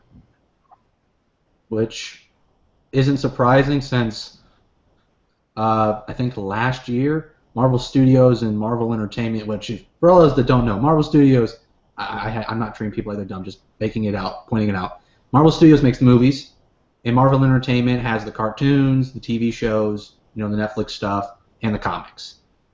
They split, I think, last year, and I think when after Captain America Civil War came out, there was a couple articles talking about how there was actually a civil war within Marvel, talking about, I think, who's the CEO, Ike or whatever, I don't know. Yeah, him and, I know who you're talking about. Like they wouldn't, because Robert Downey Jr., too much money. Then there were things, of course, Joe Quesada and, Bendis, where some of them wouldn't show up, and I think Bendis was just too, he has his plate full with powers and all these Marvel comics, so he probably just couldn't show up, and we're probably dictating a lot of stuff, Quesada and all them, so they've split. So I wasn't really surprised to hear that they would never likely show up, which is a 50-50 thing with me. Oh, you're fine. I'm almost done. You can go ahead after I'm done. The only problem is it's just Spider-Man. I just wish Spider-Man and Daredevil could cross over, and all those other street-level characters. Everyone else, I'm pretty cool with not being there. I don't need everyone to be an Avenger. I don't need Jessica Jones to show up and punch something with Captain America. It sucks. I'd love to see it, but it's not something that it's not really hurting. It's not really hurting anything, in my opinion. Yeah. And it's just the movies don't really give a shit about the TV shows. The TV shows try to connect, but they have said that it doesn't really matter. They're kind of there, but it's not going to be in the movies, basically. So yeah, go ahead, Brian. I'm sorry. No, it's fine. I was just going to add on to what you were saying with the fact that Charlie Cox, guy who plays Daredevil, has said in interviews that he believes that if Daredevil was to ever show up in a Marvel film, it wouldn't be him. Yeah, that was the other thing. Yeah, they would recast him, but no. Loeb said that it's part of it is just simply the TVs and the movies have different schedules, and the TV shows, because they're like 12 episodes at a time, they go so fast. Right. So it would be a really hard time scheduling and trying to get the actor away from their show to come on to the movie and so and so. Yeah, it's a whole scheduling nightmare. Right, it's a whole scheduling nightmare. But anyway, folks, I have to go and take off. I need to make an honest buck here. Okay, Tony. Alright, see you, Tony. See you later, and I hope that for the time being I had a lot of fun. Hopefully I answered your questions for the most part, to the best of my ability. Have a good night, guys. Hi, Tony. Good night. All right, Cedric House, you asked this question. Did you hear the news today that they're calling the new Avengers movie Infinity War, and the sequel is going to be called something different? Yeah, I heard that today. Yeah, it's not going to be called Infinity War 1 and 2. I'm fine with that. Had no problem with that at all. So it's going to be basically 4 Avenger movies. I'm fine. Interesting thing though is they said in the article that I read about it, they didn't say that the working title for the 4th Avengers is Avengers 4. They said the working title is Untitled Avengers. So Yeah, Untitled Avengers. So it makes me think, is it a spin-off team? Avengers. Like how I've been thinking is, what if for Infinity War, Tony and Steve come back together, but there's still animosity, so when Thanos is gone, they're still friendly, but they go their separate ways, and so we have 2 separate Avengers teams. Let's see what I saw. Dathan, you go on to say, I heard rumors that Jay Garrett will be in the Flash movie. Is that true? If so, that who would be the actor to play him? I've never heard that rumor. I hadn't heard it either. I never heard Jay. I know they've casted Iris, the actor who played in the movie Dope. She's going to be, so both Irises are African American. Okay. And also, they weren't actively doing that. Like, they released their top 3 picks for Iris. Yeah. And the other 2 were white, which means that she got it because she was the best actress, not because they wanted to be like the TV show.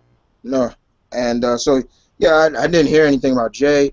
John, you asked, hey, man, how would you show how Superman is still alive? Well, if you saw B versus, you saw that grave shaking.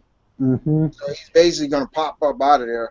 So it ain't really nothing really need to show of him alive. Nathan, hey, Kyle. Hey, how you doing, man? You sounded like Rocket Raccoon right there. Well, I don't know if you know this, Chris. I'm actually going to be in Guardians too. That's why I've been gone. I was shooting my, my voice acting and all that. John asks, are you guys going to watch the Legion X-Men TV show on FX? No. I don't know. No. I watched the trailer. I was never a big Legion fan in the first place, so. I hate Legion. Well, I like psychological stuff, and even though this isn't technically psychological, it kind of is verging on it, so I'll give it a shot. Okay. Well, you got one YouTube Corp member saying he'll give it a shot. There you go. What? That's like, yeah. I wonder what Jeremy. There's only 3 of us right now. Yeah, there's only 3 of us, but for me, I know I'm not gonna watch it. I barely watch FX as it is, so. I don't watch FX at all. I'm willing to give it a try. Sorry. It is exciting. What you think? I just thought there's a big reason why I want to go see it. They don't show it in the trailer, but Aubrey Plaza from Parks and Rec is in it. Oh, okay. I'd rather her just be Kate Bishop And instead I of love being in her. that. Yeah, I love her too, but I was like, I Kate know, Bishop, oh well. but now she's kind of getting a little too old for Kate, because I don't think they'd want to bring in like an adult Kate right now. I don't know. I mean, we'll see, but it is exciting though to see them Marvel and Fox working together. So maybe the X-Men are fine. I mean, it was confirmed at San Diego Comic-Con that X-Men titles are still continuing. Extraordinary still going. All news going into its Enemy of the State 2, which is exciting. Yeah. Laura Sting is Wolverine. Mm-hmm. Yep. So I mean, other than that, I mean, the only thing that wasn't confirmed was Old Man Logan, which, if they cancel that, I'm gonna be a little salty, and I'm gonna get a little. My only guess, the biggest thing that I think will happen out of that, as far as the X-Men titles go, is we might have like shakeups of the rosters of the team titles. But that's it. This is some good water. I'm just saying. This is some good water. I'm just saying, man.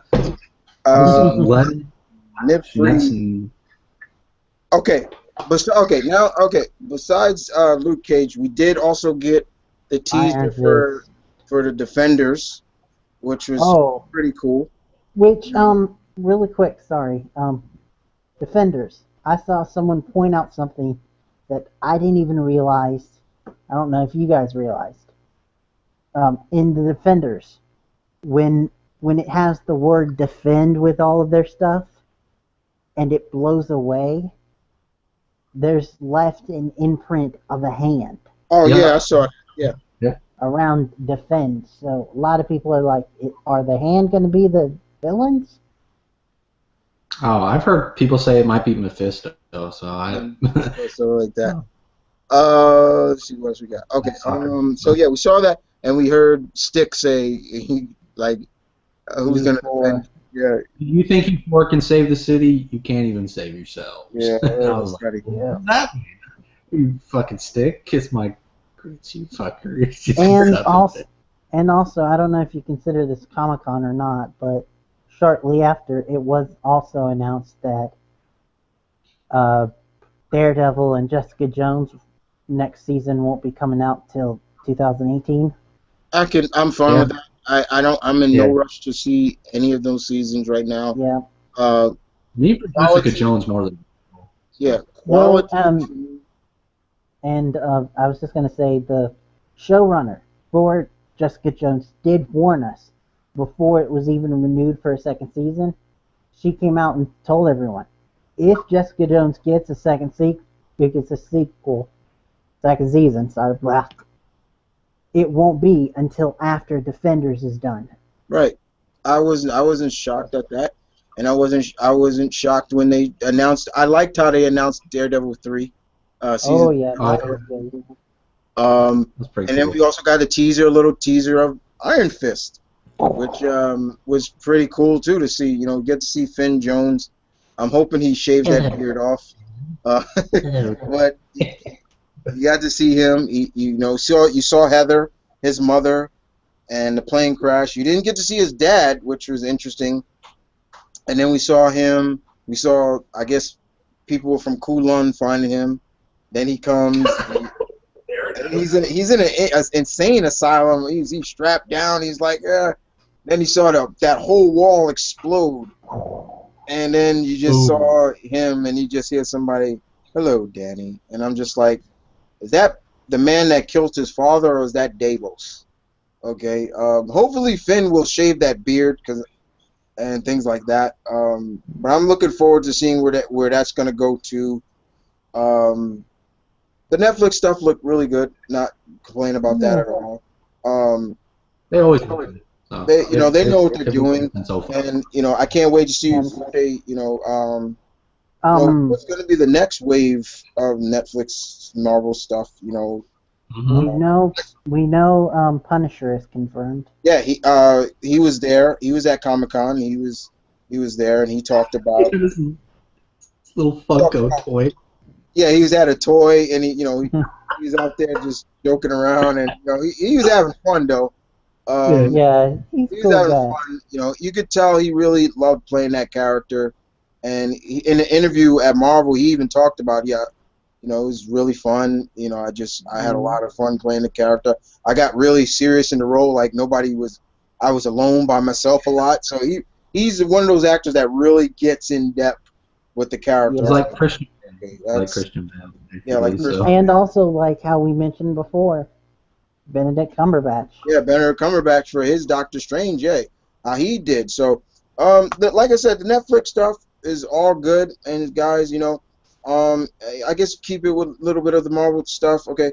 Besides, what else? TV news. They know that they're doing a cartoon called Secret Wars. Which is I wish I could care. Actually, I was just about to say that. I really wish I could care about that, but I don't really care too much, guys, about the Marvel cartoon stuff anymore. Well, see, that's the thing is Secret Wars isn't a separate cartoon. It's just what the next season of Avengers Assemble is going to be called.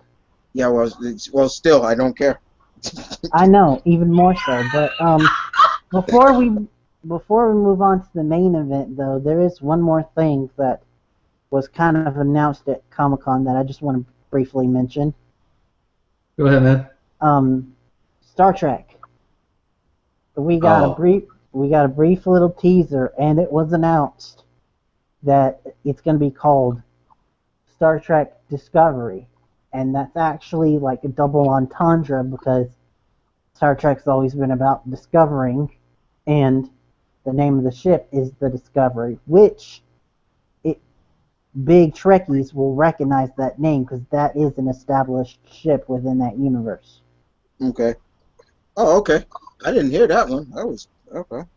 Yeah, they actually, I didn't get to see it, but I heard that they had like a huge panel to celebrate the like 50th anniversary, where they brought in Shatner, they brought in tons of people from all the different generations, and did like a big panel thing. And I thought for sure they were going to be like, and here's the crew for the new show coming out, and I'm like, Hello.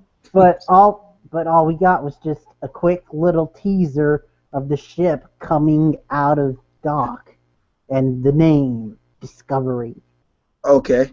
So the other thing, Marvel-wise, in terms of not movies, guys, but I'm talking about TV, is we find out that Robbie Reyes' Ghost Rider is going to Agent Shield.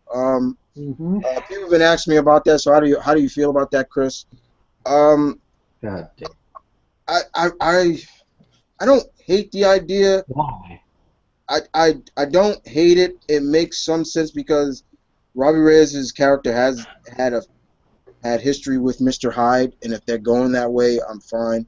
There's talking about it may tie into Doctor Strange.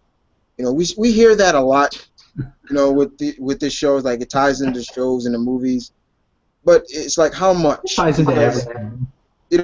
I saw Robbie's car. He is going to be driving his car, and I was like, okay, it looks just like his car, his Charger. I think that's what he drives. The guy who's playing Robbie Reyes is Gabriel Luna. Never really watched his work. Good actor. Been on, but I hear he's a good actor. I hear he's a good action. I hear he's a really good actor. And he can do action. Yeah. So, it does make me wonder, how much will they go deep into Robbie Reyes' past and his history? Because his powers are way different than Johnny Blaze or Dan Kench. It's not the same. So, and I'm kind of glad they did not touch them. But I'm still kind of like, I really wish Ghost Rider was saved for Netflix or something. And Go ahead, Loeb, I think it was at Comic-Con, Loeb actually said in an interview, he teased that Robbie isn't going to be the only big name Marvel character to come on next season of S.H.I.E.L.D. Oh yeah, there was that rumor, I think, or it was confirmed. I think a couple, or it was at San Diego, or it was a day or two after that. Since the delays for the movies, for the Inhumans movie, that they're actually going to show the royal family in Agents of S.H.I.E.L.D. And I'm just like, I'm not sure if it's true, but I'm like, why? Like, why? Unless God, I thought with Ghost Rider that meant that they were off the Inhumans. No, they're never going to be off the Inhumans. They're going to ride that thing to the end of the world. Sad thing is, I haven't read it, but I've seen like snippets and stuff. The Agents of S.H.I.E.L.D. comic, a lot of people are saying good things about it, and it has nothing to do with the Inhumans. I think somebody got on me because I kind of roasted Agents of S.H.I.E.L.D. about saying that they're burning the Inhuman name to the damn ground, and I'm just like, They are. I was like, they kind of are. Like, it's like everybody is a human, and it's just like it's kind of that way. I mean, you think about it, it's like because of you using them so much on that show, it diverges for what was supposed to be their movie. It's like it kind of is. Somebody got on me about that. I'm like, they kind of are. Like, you're not looking at it from that point of view. It's like they are. Look, they are. They're kind of burning it. I'm sorry, but didn't Sky's mom seem like Magneto. yes? Yes. Yeah, basically, it was. It's just the thing is, everyone, like Marvel's burning not just Agents of Shield named to the ground. In the comics, they're doing it like crazy.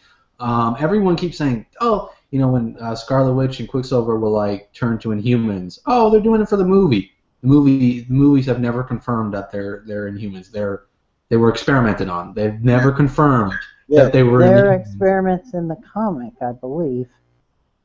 Yeah, but I mean, like they in the movie, they were enhancements through experimentation with the weapon, the gems and stuff. Yeah. So it's just like I think they're just trying to make that brand popular, but I don't think they're succeeding. I don't think they know how to. Okay, let me answer. When something isn't working, you stop and you switch gears. You don't run it into the ground. Yes. Danny asks, are you hyped?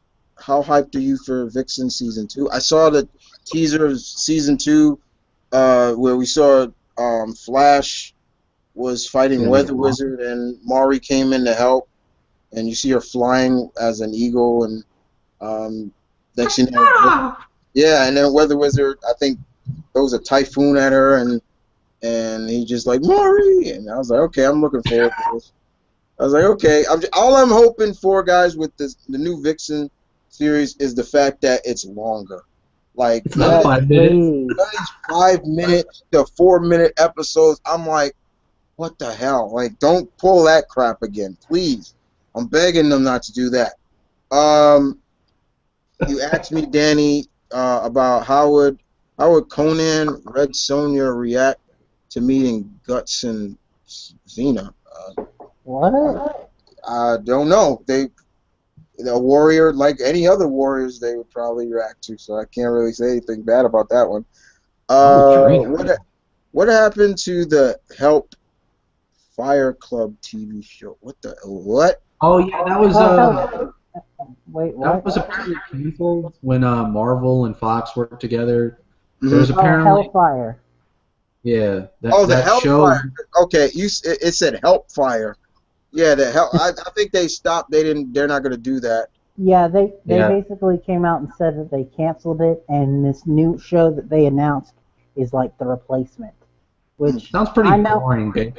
I know that, but honestly, I think it could be good if done in the right hands. And you notice? Go ahead. And also, I know they probably won't, but I hope we see the Morlocks in that. These shows, these Fox ones from Marvel and them. Chris, I don't know if you agree. Do these things sound very Smallville? Like they're trying not to be comic booky. They feel like Smallville back early 2000s. And I'm no, this one openly is gonna have like a lot of mutants in it. I know, but it's just like I heard the synopsis. It was like a parents like find out kid is like a mutant and they're gonna like keep them safe and all that, and I'm like, that's not interesting. Like, go on the run and be in a mutant underground thing. I don't know. I mean, if anyone, no offense to the people working on it, I just don't find it interesting. It's just I think they're trying to push out like TV shows and stuff, but they don't have the rights to bring in the big names, so they're having to get creative. Yeah, well, their creativity's not really. I know. I don't know. It's just like when I read that synopsis, I'm just like, this doesn't even interest me at all.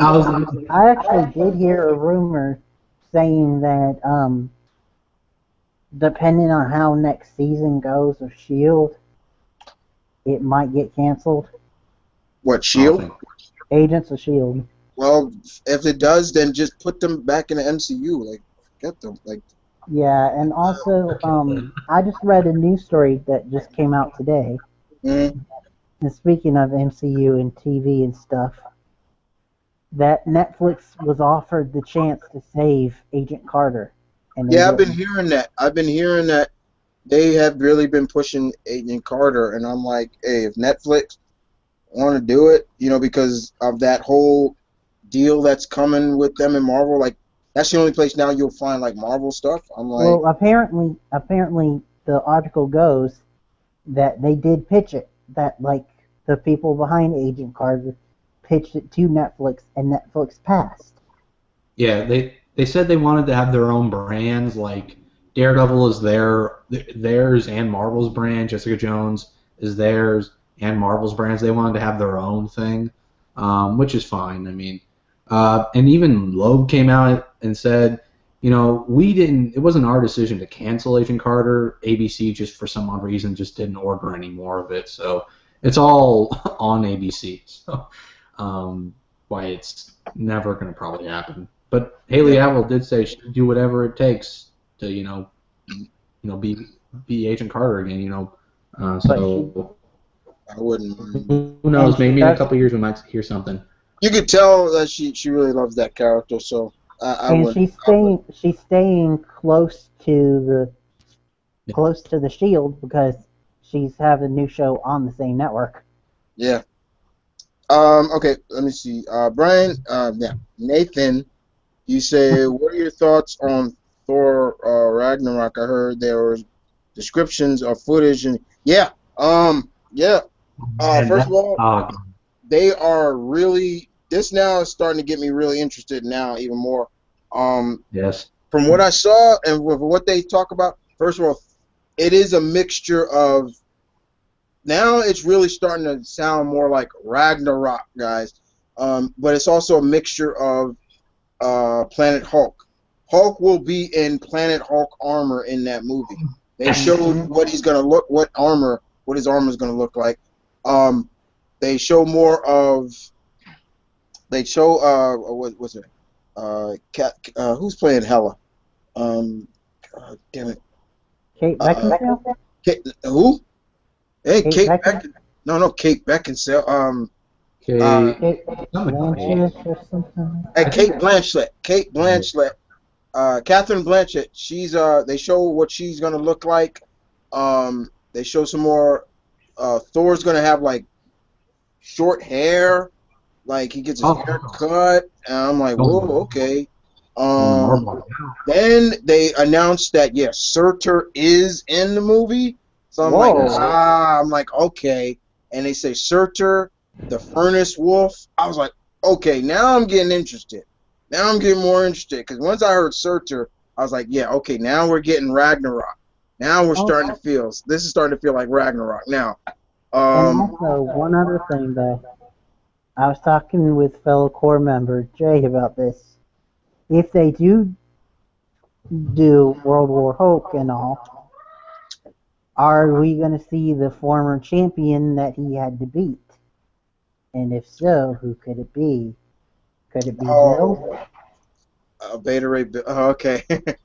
Yeah, but so far now Thor Ragnarok is getting me a little bit more interesting before because I wasn't really too fond of it because of the fact, first of all, the director, when he started saying some stuff that would just have me like, do you know what you're doing, dude? Like, I was like, yeah, okay, he don't know what he's doing. And of course, the Thor movies have been. I have never said that they haven't. But the Thor movies have probably been the weakest of the Marvel movies. Mm-hmm. Honestly, they have. Let's be honest here. I can still watch Thor 1 and be fairly entertained, but Thor 2 really just no. Is a letdown. Yeah, it's a letdown for me. So I'm really hoping that this one really turns around. Third time's a charm with this one. This one really like says, okay, if he's gonna go out, he's gonna go down with a bang. From what I heard, there was also he had a message, and yeah, he talked about what he was doing while others were at war. I thought that was really funny. I thought that was hilarious. That had me laughing. One other thing that got me excited for this is Miss, I believe her name is Teresa Thompson. Valkyrie. Oh yeah, Oh, yeah. from Creed. Yeah, she's gonna be Valkyrie. Yeah, we're Yeah, the finally only- going to get Valkyrie because the rumor was that she was in the original script for 1 and 2, but was written out as the process went along. The Go ahead. only thing I don't like, and this is a minor nitpick, is the new logo. How it looks. It looks like a 80s like arcade game, like the new Thor Ragnarok. All the other ones, like like Guardians looked good, like it fit. Like Guardians has always been kind of like an 80s thing. Mhm. Captain Marvel's looked really good. Black Panthers looked great. Doctor Strange's looked really good. Even the new Marvel Studios logo looked great. It's just that one looked like it was an 80s arcade game, and I'm like, why? I was like, why does it look like that? I was like, it looks awful. I'm sorry. I was like, I could do that on word art. Fuck, hire me, Feige. Hire me. I'll fucking do word art, man. That one was the worst looking one I've seen so far. It's like, Speaking of Guardians, we got some more news coming out of Guardians, guys, and I find this stuff hilarious, but I'm also fine. First of all, Michael Rooker came out in full Yondu costume, and he looks very much more like Yondu from the comics, where he has the big fin. He has the huge mohawk yeah. thing. Whoa, okay, now he's looking like Yondu. You know, I'm like, okay. Must have grew it out. Yeah, we do know that Kurt Russell is going to be in the movie. He's going to be Ego, the living planet. But the funny thing is that he's also going to be Star-Lord's dad. So, and it makes me funny now. I heard you. Go How is he impregnated? The thing about it, from what I heard, and this was what I think, and Marvel took it down because I believe it's true. Anywhere you try to find it now, it's down. Basically, Ego being the living planet, because he wanted to experience Earth because he's heard about Earth. So what he did is made a sentient being of himself, or what a perfect man would look like. And it would Oh, look like Kurt Russell. Since he fell, and of course, fell for Peter's mom. She got knocked up. There you go. And when I heard that, I'm like, okay, you know what? That makes a little bit of sense, because I've seen Ego make sentient humanoid beings of himself. I was like, I can believe that. And the thing about how they were saying, like, you know, if you watch the first movie, he's like, your father is something very ancient. I'm like, well, Ego's a living planet. He's very old. I can believe that. You know, I'm just trying to picture if they're going to show Kurt Russell's face on a planet with a beard. The one thing I'm surprised about, I wonder why they didn't use Jason of Spartax. You know, Peter's actual dad. I'm surprised. Yeah, that was surprising. I'm surprised they didn't just go with Jason instead of going Ego. I guess because probably what the Nova Prime said at the end, like, I guess that was kind of probably the way, because she started saying something old and ancient. I'm like, I think Jason, he's not that old, but you know, a lot of people was thinking Peter's dad was going to be Adam Warlock, or a lot of different names. I even heard Thanos.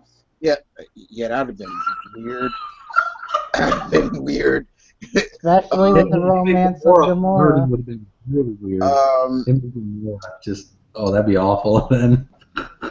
But we see, you know, and we also know that, yes, it is true, guys. Stallone's gonna be in this movie. So, Stallone and Kurt Russell are in this movie. Tango and Cash are gonna be in the movie. Again, for all those who don't know, yes, Stallone and Kurt Russell did a movie together called Tango and Cash.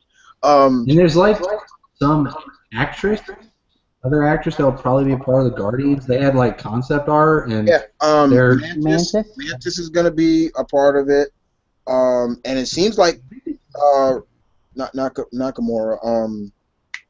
Nebula is going to be a part of the team now. I'm like, Yeah, it looks like from everything that they're showing, Gunn basically, when the sequel was first announced, he basically came out and said that, yeah, in the sequel, there's going to be 3 new members to the team, to the yeah, main Guardians team, and which we all, Yondu we is all, part of it too. So, yeah, um, we all thought that it was going to be 3 new people, Mantis and 2 others, but now it looks like it's going to be Mantis, Nebula, and Yondu.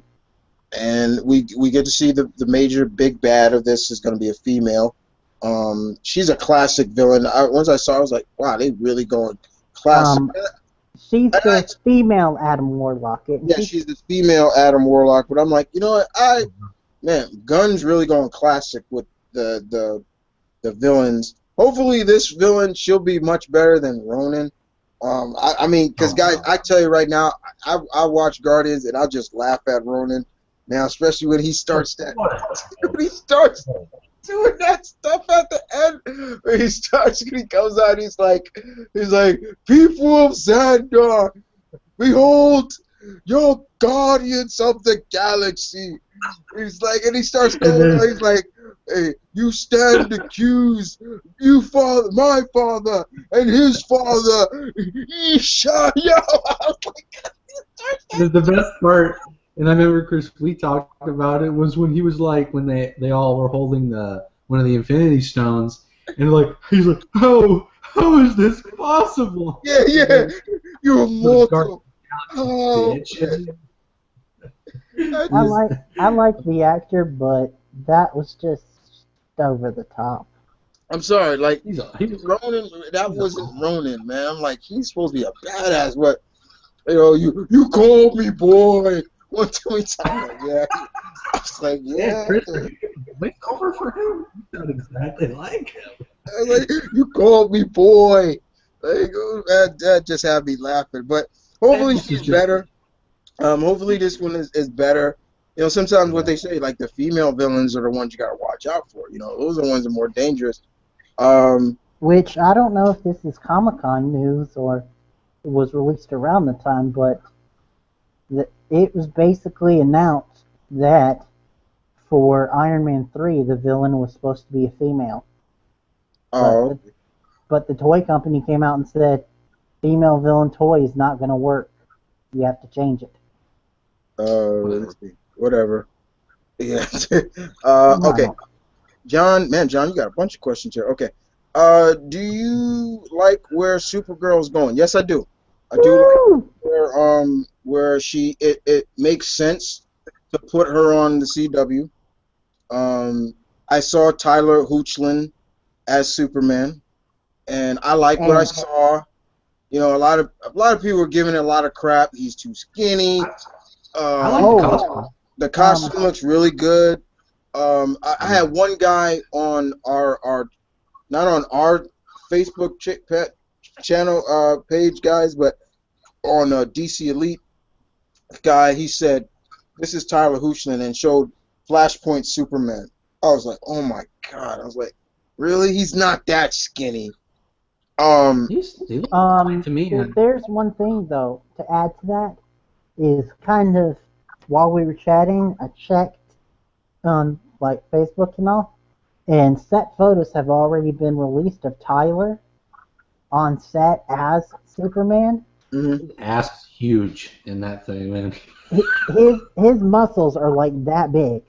He's bulked up. So I always knew. I mean, I've watched him since Teen Wolf, so I know how big he can get. I mean, it's gonna be funny, guys, because this will be the first time. Funny. It's gonna be the first time that he's gonna be kind of looking up at Jimmy, because the actor who plays Jimmy is 6'4", and he's only like 6 feet tall. So Jimmy is gonna be looking down at Superman. But they'll probably play it off like he's looking up, still call him the big guy. But no, I'm glad they're finally doing Superman, because I was tired of seeing him from a distance, or he's a backward shot of him. There was like the first season that in August, guys. If you missed any Supergirl, you never watched Supergirl before, they're gonna run the first season on CW for for the first season of Supergirl. But what makes it funny is like in one season, like they were doing, like you see Superman coming from a distance, and it's just like he's coming, and he just goes, shoot, and he just goes down because he gets controlled. I was just the like, thing, whatever. It was like all the hype. It was literally just. So yeah, it's the thing that killed me, the moment that killed me was when Kara went to see John when he was in like the sick bay thing, and Clark was right behind her, and Yeah. all he saw was a boot. Yeah, all he saw was his boot. So glad. That's why I'm glad that he's going to be in the first 2 episodes. Great, and all I'm looking for more, guys, is the fact that they treat him right. Like he's a way different Superman. Don't get me wrong. I don't hate Henry Cavill as Superman. I don't, but I don't want to see brooding Superman. I want to see Superman that. I don't want to see psycho murdering Yeah, Superman. yeah, I want to see Psycho. I mean, one thing I will say, I give Mr. Cavill a lot of props and respect because he was at Comic-Con in disguise, and, Oh yeah. and Yeah. he surprised the Suicide Squad cast. And it's so funny if you see Will Smith's face when Yeah. it was so funny. Like he took off his mask and he's like, and he turned around looking like, as a fan, like, to turn fan like, oh, thanks for the. And he looked at, he's like, oh my God, he just like, he just looking up at us like, it's so funny, but. It even took Will like a minute to compute what was happening. Yeah, well, you could just see that Will was just nerding out, but it was really cool to see that. But I'm just hoping, I'm glad to see where Supergirl is going, John. Hopefully we'll see more villains, and hopefully we'll see more interaction with other heroes. Because I know a lot of the cast want to interact with a lot of the other heroes. The only thing I think is going to be gone is the fact that Felicia, she's going to be gone. Cat Grant is gone because she's Can't afford her. Yeah, they can't afford her. I was like, Well, rumor is that if she is leaving, that she'll be like reoccurring and smooth transition. But also, around Comic-Con, they announced 2 new cast members for Supergirl. Oh yeah, no, Snapper Yeah. Carr is coming. I think Snapper Carr is coming over there. Yeah, but the 2 new cast members, like permanent cast members, are Maggie Sawyer. Yeah, Maggie Sawyer. Yeah, Maggie Sawyer is coming. And mystery role. I think his name is Chris Wood. But they did announce that at Comic-Con, at the panel, they officially announced that Chris Wood, his character, is the person in the pod. Oh, okay. So based on his look, a lot of people are like speculating that he's too old for Connor, so maybe we could be getting like Christopher Kent or Mon-El. Oh, Mon-El. Oh, okay. Yeah, good. And John, also, just one other thing about Supergirl. I know Kyle didn't care about this, but do you think? Well, I'm going to talk about something that you care even less about in just a second, so that's why I said that. Oh no. Do you think Flashpoint is going to bring Supergirl into Earth 1? Well, I'm gonna be honest with you right now. If you didn't watch the trailer, well, which was fine, but if you didn't watch the interview, they've already announced that don't expect Flashpoint to be, very long. That's what they said. But they did allude to the fact that it might affect Supergirl, and they confirmed that it will affect Kyle's favorite show, Arrow. Like they confirmed that Arrow will be affected, mainly John and Ollie. Ryan? We'll have to see what that one, but I'm coming. Ryan. And also with Supergirl comes the fact that they've also announced the 4-way crossover. Yeah, that's the big one too. So which I don't know about the other shows, but I did find out in a Comic-Con interview that they announced that it's going to be at least the Flash's 8th episode, and it will be in December. okay. Oh, okay. John Yak says, will we ever see Bullseye in MCU? I'm thinking season 3 of Daredevil, we get to see Bullseye. Oh man. 2018, 2019. I think Bullseye is definitely going to be in season 3 of Daredevil. And that'd be a hell of a fight, too, to see that. You know? God. Oh, God, that is so good. They need to make up for the ending to season 2. If they just say Bullseye's, I'll be like, yes. That's like, okay. I'll be ready. Question, though, who do you bring in to play him? I don't know. I know not Statham, because he's like, superhero movies suck, then you can't get physical. I'm like, man, get the fuck out of here. It's like... Yeah, I don't know. You just need somebody who will get physically in physical shape, you know, and can kind of play off that psychotic, you know. There's somebody. I mean, and you don't got to make him Irish, okay? He doesn't need to be like Colin. I mean, first of all, I want him in a costume.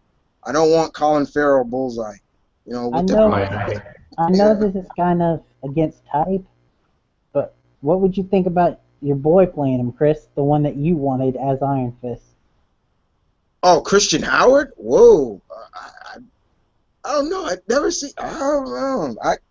Christian Howard as Bullseye. I mean, he's a legit martial artist. He's big. He's really big. I mean, he's bigger than Charlie Cox. But I've never seen him really get to that point of like being psychotic. He plays Ken Masters, and you know, Ken Masters is very cocky, but he's never like that cocky. But no, out of martial artists, though, I think I'd more go with Ray Park if you went for martial artists. The thing about Ray Parks I've seen him in some movies as being, you know, where you see him as himself. You know, he Yeah, you're right. King of Fighters. Ugh. I'm gonna be honest, the dude, you know, he's not that good in that. You know, yeah, you're right, because I just remembered the King of Fighters movie. Don't bring that up, please. I'm pretty sure whoever does those skits, he'll be good. You know, I never heard of Charlie Cox before, Daredevil, and he's amazing. I heard about Charlie Cox, but that's just because I like the movie Stardust. But yeah, I hate Stardust. I'd say bring in an original character, lesser known actor. Yeah. Okay. All right. So let me go back. I'll get to some more questions, then we'll go back to some more stuff at Comic-Con that happened. Okay. Let me go back to John's question. I'm gonna leave that last question, John, for a little later because that's definitely going to talk about that soon. How would you see a Howard the Duck movie? First, Howard the Duck will not get a movie. I can tell you that right now. After what happened back in the day. it was fun to see him at the end of the Guardians movie, and you see it was Seth Green actually doing his voice. Why you let him lick him? Why you let him lick you like that? You know, I thought that was really cool. I was like, hey, Howard the Duck, that's cool. But I can't really see them really doing another Howard the Duck, especially now. Only thing. You got Marvel. They have a plan. They're gonna stick to these plans. So you know, it is what it is. Let me see. What's your next question? Only thing that I see if he does return, I could maybe see him returning in something like a weird team movie, like if they did their own version of like the Great Lakes or something like that. Oh, please don't do no Great Lake Avengers. Oh my. Well, God. I said their version. Okay, yeah. I don't care. I don't want to see them. Period. I don't want to see Flat Man and all them other guys.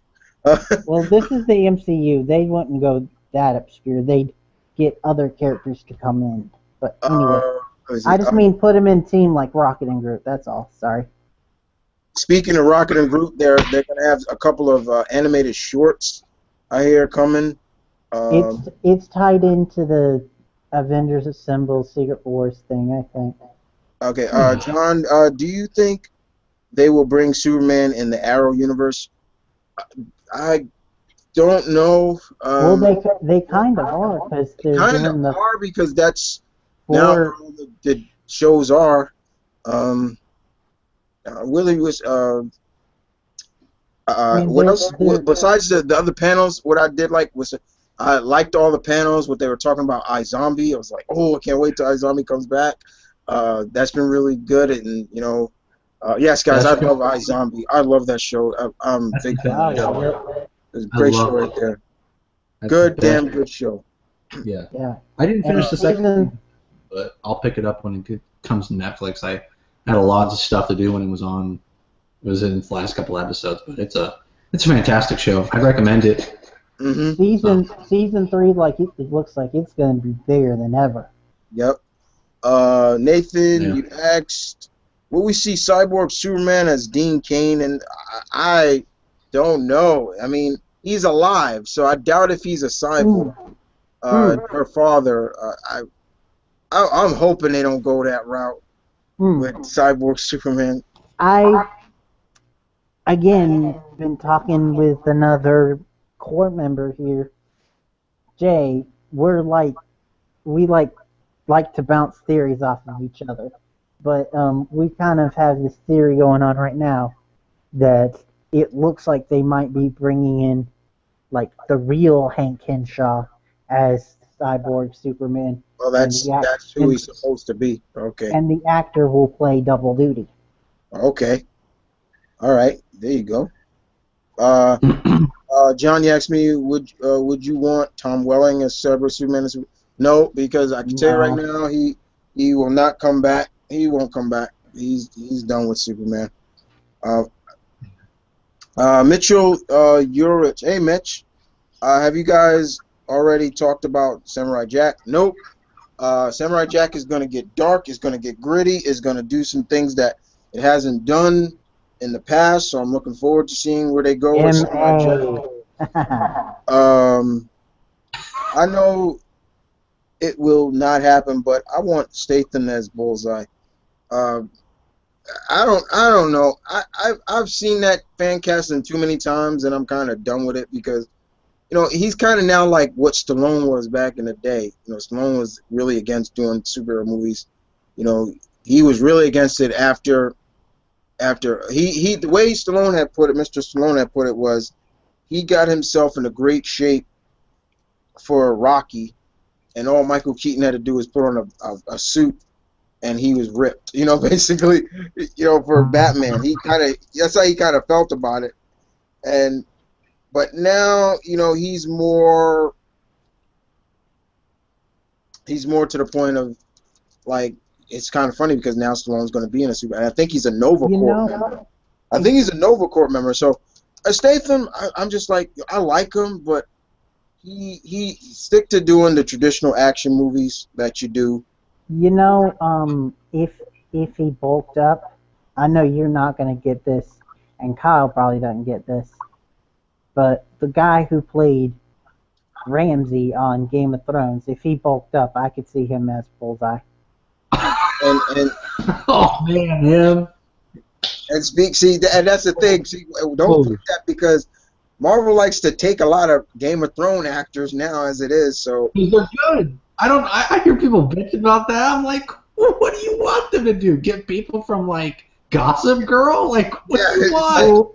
I think no. I'm not saying it's a bad thing. I'm just saying you're starting to take a lot of actors from that show, and it's paying off. So it's you can't help but say, hey, they're doing something right over there that's getting their attention.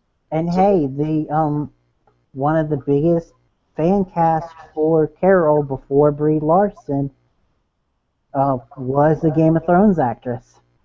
Yeah, I mean, look, you got Colleen Wing, who's coming. The girl, she's from Game of Thrones. So yeah, and I still feel that they are building up to a Daughters of the Dragon series. I'm just saying. Awesome. I'm just saying that you could see Misty and Colleen Wing get together. But okay, so with Comic-Con, besides that, guys, they showed some more of season 2 of Ash vs. Evil Dead. Can't wait to see that. But here's the story though. That was actually released before Comic-Con because the people at San Diego said that it was too bloody and gory. Yeah, but there was a. I'm talking about the panel. Was really Oh, good. sorry. And you had Lee Majors come out, who was going to be Ash's dad. For all those who know Lee Majors, back in the day, he was the $6 million man, the Bionic Man. Um, Dun-dun-dun-dun-dun-dun. yeah, the same character that Mark Wahlberg was going to play in the movie soon. I don't know when he's going to play that role. Steve Austin, basically, guys.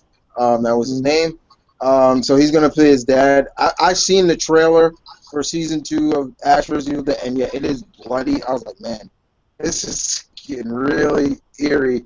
But I'm an Evil Dead fan, so it was really fun to see that. And I'm a big Bruce Campbell guy. Bruce Campbell's just so cool. Tony, remember, he's actually met him in person, so it was really cool. So we had that, and of course, what was the other movie that Oh yeah, a certain woman by the name of Wonder Woman.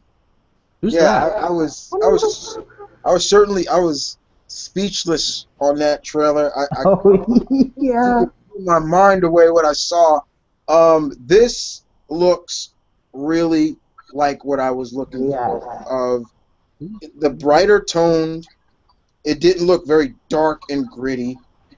I like what I saw where her and Steve Trevor's on the raft, and she's like, "You never seen a man before?" He's like, "No." "Who's your father?" He's like, "Zeus brought me to life," and he's just like, "Okay." Yeah, that's great. Okay, that's great. He's like, okay, and Yeah. you seeing Connie Nielsen, who plays Hippolyta, play her mother, and everything like that. You see the Amazons fighting, I guess, Nazis. I like the period that they're having it take place in, World War I, because I think World War II has been just done to hell. That's a time period that's been done to hell in movies now.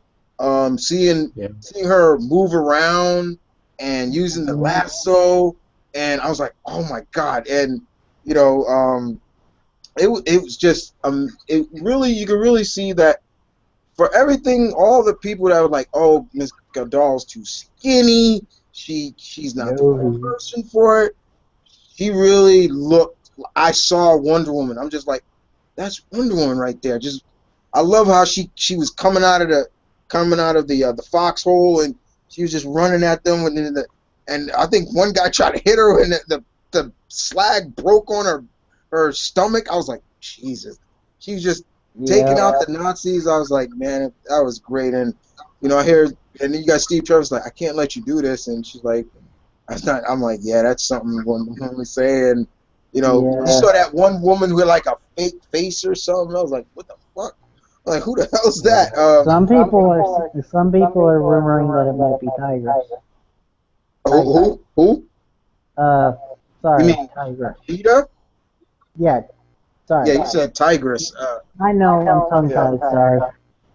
But probably my favorite line, my favorite thing about the movie, it wasn't even really the action that really, it was the line that really caught me. And she said, there's this woman, she's like, oh, hello, my name is Steve Trevor's secretary. And she's like, oh, what's a secretary? Oh, well, I'll do whatever Steve Trevor. Oh, okay, that's called slavery. I was like, I was like, yeah, that's what Diana would say. The cherry on top, though, is the secretary is Etta Candy. Yeah, Etta Candy. I was like, yeah, I'm Etta Candy, and I'm wondering who the villain is. I still feel that Ares will be the villain. He's probably just helping the Nazis or so. But this looks really good. This is a very big step up from V versus S. Very much. You can see, like, once again, the brightness. You could clearly see the color scheme of her look. Like, it wasn't dark. You could see it. And once again, I'm thinking that's Jeff Johns, who, got to remember, guys, he just got promoted again.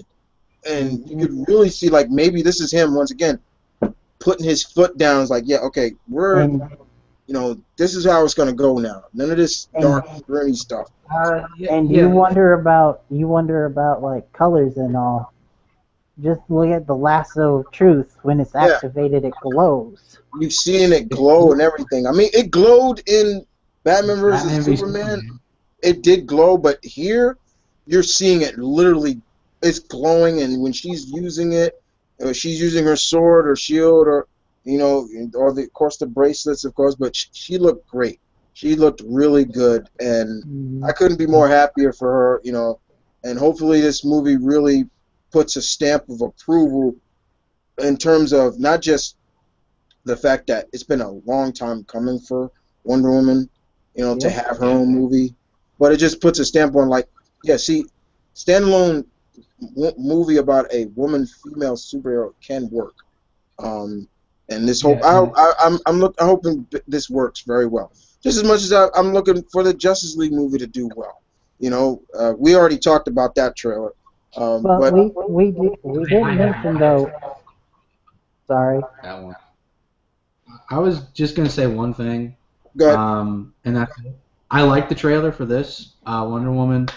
I'm kind of, people think of me as the Marvel fanboy. I'm a naysayer, but I like this. This looks good. My biggest problem is I don't know if I can trust it yet. And if anyone's like, well, Kyle, it looks so good from the trailers. You can make a good trailer out of a crappy movie. Oh yeah, but I hope it's good.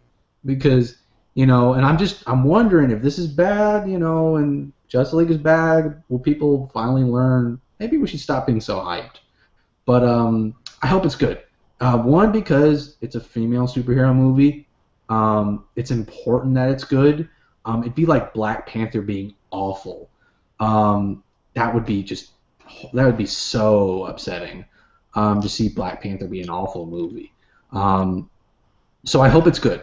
And also part of me though wishes Wonder Woman wasn't in BVS, because they treated like her reveal, like when they're showing like bits of the costume, like it's a reveal. She wasn't in BVS because this would have been so much cooler. And given the fact she's not a character and she doesn't do anything in the movie that is important besides an action scene, I kind of wish this was her introduction right here. So I don't know. That's just me. I'm very critical. I get it. So I hope it's good. So I'm not on one knee yet. If it's great and Justice League is great, awesome. I'll be behind Warner Brothers and Jeff Johns. I don't like Jeff Johns. So who knows? Maybe this is awesome. And so yeah, that's all I gotta say. You go ahead, Brian.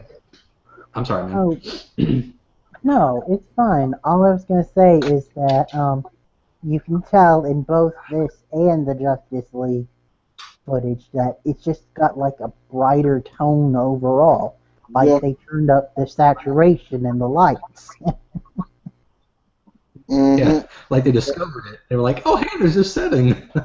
I mean, because you could literally see, like I said, you could literally see that big poster. Like you see the whole gang, like everybody. And we talked about movie Flash's costume, which I don't mind it. I just said the only thing that kind of freaks me out is Aquaman. Like he kind of scares me as Momoa. I'm not joking. Momoa kind of scares me. I was like, yo, he kind of scary. Like. When I had two problems with that Justice League trailer and that movie. I feel like I'm gonna have two problems. Jason Momoa's Aquaman is probably gonna be one of them. I mean, he came in, and I mean, like we talked about earlier. We hear Bruce is like, "I'm looking for a man. He comes to this village and brings fish. He comes on the king tide," and that was today. He looks, and Momoa turns around. Now I swear that scared the crap out of him. It's like, yo, he freaked me out. I was like, okay, and then he just jokes up Bruce. I was like, oh my god, he's gonna kill him. So it's like he's gonna kill Bruce. And also, I've been thinking about it, but that talk to fish line. Yeah, I don't like that. I think that's taken out of context. I think he says something silly about Batman and bats. So I think that that's like retaliation. I'm just saying, like, there was, he's like, Arthur Curry, maybe talk to fish. I'm like, did y'all have to go there with that? But yeah, that was fun. Okay. Mitchell says, thanks, Chris. Looking forward to Samurai Jack 2. Yeah. Have you watched the Preacher TV show? No. No. I wasn't even a big Preacher reader. And I just some shows like it just. I don't watch every comic TV show, guys. I really don't. I can sit here and lie to you and say, oh yeah, I watch all of them. If they interest me, they interest me. If they don't, they don't. Preacher, I wish the show nothing but success, but it just didn't interest me. It really didn't. It just felt like, once again, like Walking Dead in some way. I watched Walking Dead for a while, and then I just got burnt out on it. I was just like, I said it before. I said it before. Coral. When I start feeling like, if I missed the episode and I'm not like going, oh my God, I missed the episode, that kind of gives me an indication that you're not really caring about it anymore. And I said it before, I wish the show nothing but success with that. But then I tried to give Rise of the Walking Dead a chance, and I was like, yeah, okay, this is going nowhere neither. I was like, yeah, I'm not getting anywhere. So yeah, I was done with that. So the one thing I'm thinking a lot of people ask me is, hey Chris, what about your boy? Yeah, Spider-Man Homecoming. All right, yeah, Spider-Man Homecoming. A lot of stuff came out of that panel too. Tom Holland, young Mr. Holland, has said when he finished wrapping up Spider-Man on Civil War, he felt like the weight of the world was off his shoulders because he brought his own interpretation of his character, and it was great. Yeah. Now it's kind of back on his shoulder because now he's carrying this movie, and he's carrying this character, a beloved character, and we seen them do a lot of stuff with Spider-Man out of the 5 movies that Sony completely had control over. Mm-hmm. Here's the difference now is that they don't have full control. Marvel now has the control. They just distribute the product. So. And they're taking Spider-Man now in a direction that we've only seen like a little bit glimpse of it. And then he's already out of high school. Like that. Like in first Sam Raimi, I guess he was a senior. He's out of high school. He graduates. First movie. First movie, he graduated. Bam. Don't get me wrong. I still love the first movie, guys, but it's just like that Spider-Man was the first teenage hero we got to see grow from high school, college, yada, yada, yada. We want to see that. Then we go to Mark Webb's. He's in high school again. We don't get to see enough of it. In the second movie, he's graduating. It's like, oh. So in this movie, we find out that Peter is going to be a sophomore. He's in the 10th grade, 15, 10th grade. And this one is really about life as a teenager, balancing school and everything like that. Something that we all been probably wanting to say. I know I've bitched about going back to high school, Yeah, but now I think about it now. I'm like, this was the right direction for a teenage hero. We're going to see a teenage hero now in the MCU, and we got to see the cast. Liz Allen has been casted. Great. That's very diverse. Very diverse. Also, we got Flash Thompson, but he ain't a white guy. He's not a white boy. He's different.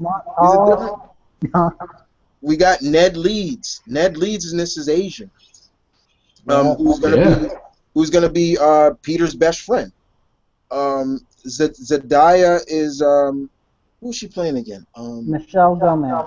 Yeah, Michelle Gomez, and she's kind of like the way she described the character is like into herself, very weird, into the books. She a lot of one-word catchphrases and things like that. Yeah, because in the comics, Michelle Gomez was kind of a more obscure character who was a roommate and friends with benefits with Pete. And that was during Brand New Day stuff, I believe. So yeah, So we're seeing like the cast, and the thing about what I heard also is that what Tom said was that we spent a lot of time together, like to the point even offset that we became really close. So you're gonna see that kind of closeness on screen, and I like stuff like that. I'm like, yeah, I like stuff like that. If that's the way they're gonna go with it during high school and balancing him being a superhero and everything like that, great. And of course, it was announced who the villain is gonna be, and they showed concept art of what he's gonna look like. That villain is Adrian Toomes, aka the Vulture. The concept art, when I saw of the Vulture, I was like, okay, that looks very aerial, very bomber-like, like like someone like an old-fashioned pilot, and I like the talons underneath his feet. I'm like, okay, that makes sense.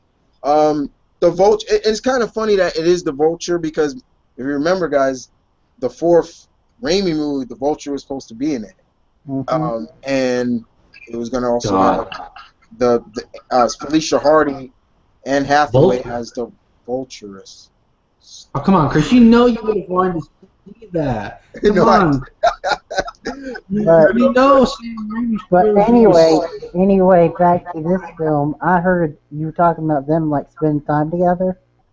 I've heard that like behind the scenes, the crew has been calling them like the new Breakfast Club. Oh yeah, there's a photo of them actually for Comic-Con. All the Marvel actors and actresses were taking pictures. They do it for a lot of Comic-Cons, and they're actually posing it like that movie.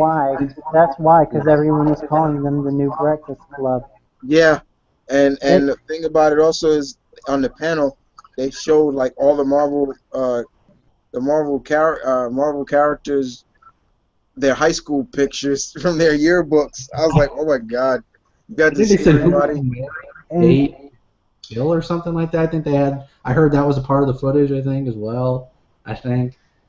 They even had like little Easter eggs, like they showed Scarlett Johansson's, but it was in Russian, and Chris Evans was made to look old timey. Yeah. Because Captain America. The thing is, like, this Spider-Man movie really has more of a turnaround that's really making me interesting because of the dynamic of where they're going with it. The director, he's not a big-time director. He's a very independent director. I mean, the last movie he did was, I think, Cop Car, which was a very low-budget movie, and I never saw it, but people praise it, for what it was. And at this time, he talked about it. He's like, I had a lot of fun doing this, and hopefully it's shown in this movie, Homecoming, and seeing where Spider-Man's gonna go and seeing Peter grow. Remember, he's 15, so he's starting out. He's 15, so it's not like you're gonna see him out all night as Spider-Man. Like and it's gonna be cool to hear him like maybe, oh shoot, I gotta get home. I got homework to do or something like that. Just Spider-Man, like. Or I got curfew. I got a curfew or something like that, Or oh man, Aunt May's gonna kill me. Yeah, Aunt May's gonna kill me. Or seeing him call Aunt May, like, look, upside down or something. Like, look, Aunt May, I'm just hanging out with Ned. Yeah, I'm just hanging out with Ned. We're on 108th Street. We're just chilling. There's stuff like that. Well, you got to be home in a little bit. Yeah, and sound like you're coming down with a cough or something. No, I'm all right. And something like that. I just want to see stuff like that. So looks really good. And I know a lot of people were like, release the footage, Marvel, release the footage. Yeah. And I was like, Marvel's smart with their advertisement. They only put out 2 trailers now, with the exception of the Avengers movies. They only put out 2 trailers for their films now. Yeah. They don't put out 3. They're not like Sony did with Amazing Spider-Man or Warner Brothers does. They just put out 2. They don't spoil the movies. So I think we'll probably see something maybe next year because I think that comes out in summer, like July, right? So I mean, So that's a long. If they put out that trailer now, that's one of my biggest worries with Wonder Woman and Justice League. Put out those trailers now. If I don't know when those are coming out, if they're coming out really early next year or in summer, they got a lot of hype. They got to keep the hype going. You know, that's Right. the problem with advertising. You got to keep the hype going without spoilers. So And I get you. And also, I did hear though, like people talk about the footage that was shown, and they did say that one of the cool things is they start off with like a montage of his best moments in Civil War, like going up against Giant Man, catching Bucky's fist, and everything like that. But then they like zoom out, and it's like we see Pete close his locker, and it shows him in high school. that's And cool. he's like to meet Pete. John, you say you want Herc to be in Wonder Woman. I don't know. I don't want DC's Herc because that guy's a pervert. I don't like DC at all. I do not. I remember he was taking pleasure in the fact that he said he pillaged and raped the Amazons. I'm like, yeah, I don't know, get out of here. And part of his redemption, he actually cross-dressed as Wonder Woman. Yeah, no, I don't know about that. Let me see. Okay, Nathan, excuse me. You say, have you guys seen the Xander Cage trailer? If so, what are your thoughts? And how the fuck is Cage riding on the waves in ocean, laughing out loud? Okay, yeah, I did see the teaser for Triple X Return of Xander Cage. It's good to see Mr. Diesel back in that character. Yeah, and we it's got a good to see lot him. of You know, really see him back there. I thought the teaser was good. Getting to see Donnie Yen and Tony Jaa was great. Ruby Rose was Ruby awesome. Rose was in there. I was like, oh, okay, I know her. I don't think it was shown in the trailer, but Nina something, the main girl from Vampire Diaries, is supposed to be like a major character. Okay, but you got to remember, Xander he's an operative, but he was always like an extreme sports nut. So he would do a lot of these crazy stuff, and so I don't expect. I expect that's what I expect from a Triple H movie, is him doing these over the top stuff. That's just really weird. But it's good to see him. I think most people are loving it because you're seeing Vin Diesel outside of the Fast and the Furious movies, you know, doing something else besides Fast and the Furious. Even though they're actually filming the movie right now. I thought they were done. Yeah.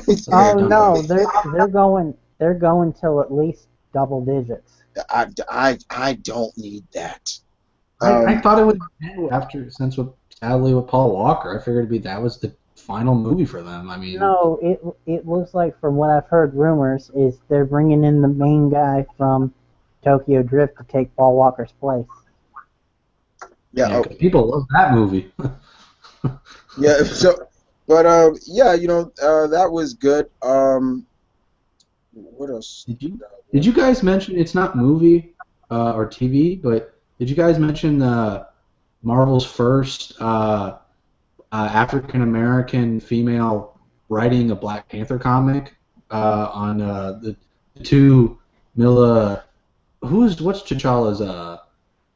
Oh God. The current writer? No, I mean, what's the people that guard T'Challa, like Wakanda? What are they called? Mila. The Dora Major. Yeah, thank you. The two characters that are in that right now that are like kind of going up against Black Panther, are going to have it's going to be devoted to them. Actually, that new series. Yeah. No, we didn't. I just found that out. I was like, oh shoot, they are. Whoa, that's really big. That's really big. Marvel's never had a female black writer, and I'm all for their diversifying their lineup with their comics. I don't think it's bad. I don't think they're committing white genocide as people think. There's about 1,000 white people, still a billion white people still in comics. But I think it's important to show that through the writers too, instead of just doing it through the comics. I think it's important. So who knows? We could have some more down the line, but that's really cool. And Coates actually said, you know, he got her the job. He said, if I remember correctly, he said, I remember her reading like a script for like a zombie film or something like that, and it was really funny. And she's like a poet, so it's really cool. And you know, that's really neat. And also expanding on Black Panther's world even more. Black Panther hasn't had a solo title since now, of course, but I think since '09. So it's nice to expand his world. Now there's going to be like two. There's two Black Panther. That's pretty good. And Doctor also, Strange is Black Panther. That's awesome. You got to think. Last time Marvel brought in a really, I guess you could say, like diverse writer, it was G. Willow Wilson with Miss Marvel, who's become like a huge hit. She was at Comic-Con. I like what she said. It was really good. Yeah. What she And a said. lot of people were dressing up as Miss Marvel this year. I heard like articles. Everyone's dressing up as Miss Marvel, even dudes. And I'm really excited to see that, and that's really cool. Sana Amet, she's actually one of the people behind Miss Marvel. She's been trying to diversify the line. She's one of the people between the big two that's like the corporate that I actually like. She seems genuinely really sweet, and she seems to be about being on the right side of history, and that's really cool. So, you know, she has a lot of love for like Carol and Miss Marvel. So, yeah, I just wanted to mention that. I wasn't sure, but that was something that kind of came out of Marvel for Marvel Now 2.0 kind of thing. So, I thought that was important. And just see that's case in point. I knew this based on what they released. That bleeding cool leak of like Marvel Now 2.0 titles. That's not all they're doing. Yeah, and speaking of gonna pretty much end this guy's, but in terms of what we're gonna end this guy's, but I just wanted to kind of leave it off the end was the fact that Marvel did deliver the big news, which we all were saying that we were gonna hear who Captain Marvel was. Oh my God! And it was Brie Larson. She came out. Yeah. And that crowd went crazy for. I was like, wow. Now, for those who don't remember Brie Larson, if you ever seen Scott Pilgrim, guys, basically, Scott's ex-girlfriend in that movie, that's Brie Larson. Yeah. That's also, her. Also, more recently, she was in my favorite film of last year, which won her a damn Oscar. Yeah, won her. Boom. So now that we have Marvel's first female led role with Brie Larson now being casted as Carol Danvers, now it's to see where this is going to go because this is still early stages, but now we know who Captain Marvel is. I'm so excited to hear that. And, you know, I I think we all speculated it was going to be her because once you start hearing them say, like, this character is in talks of playing this character, it's like, it kind of gives, like, yeah, they're going to go with this, you know.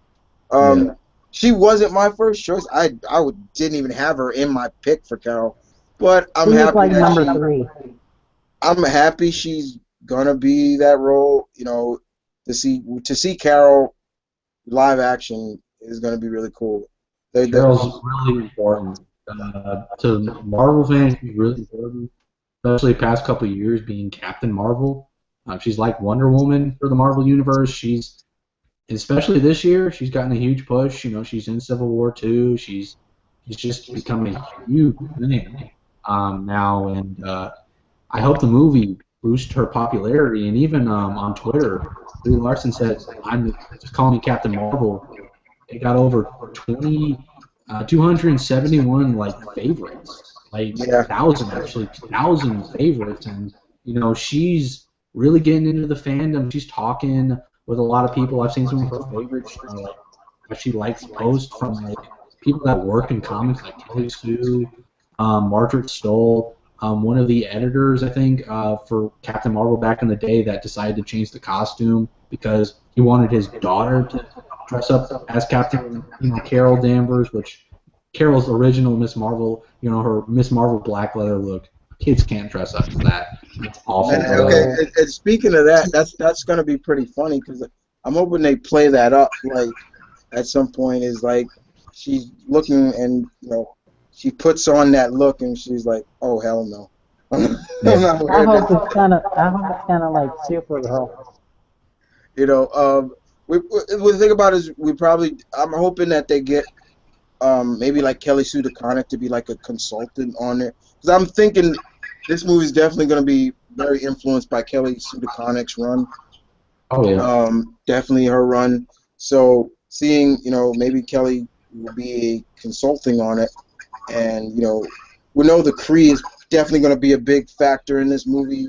You can't have the Kree in without because that plays a big role in Carol Danvers. So we know definitely it is going to be interesting to see who's going to be casted out.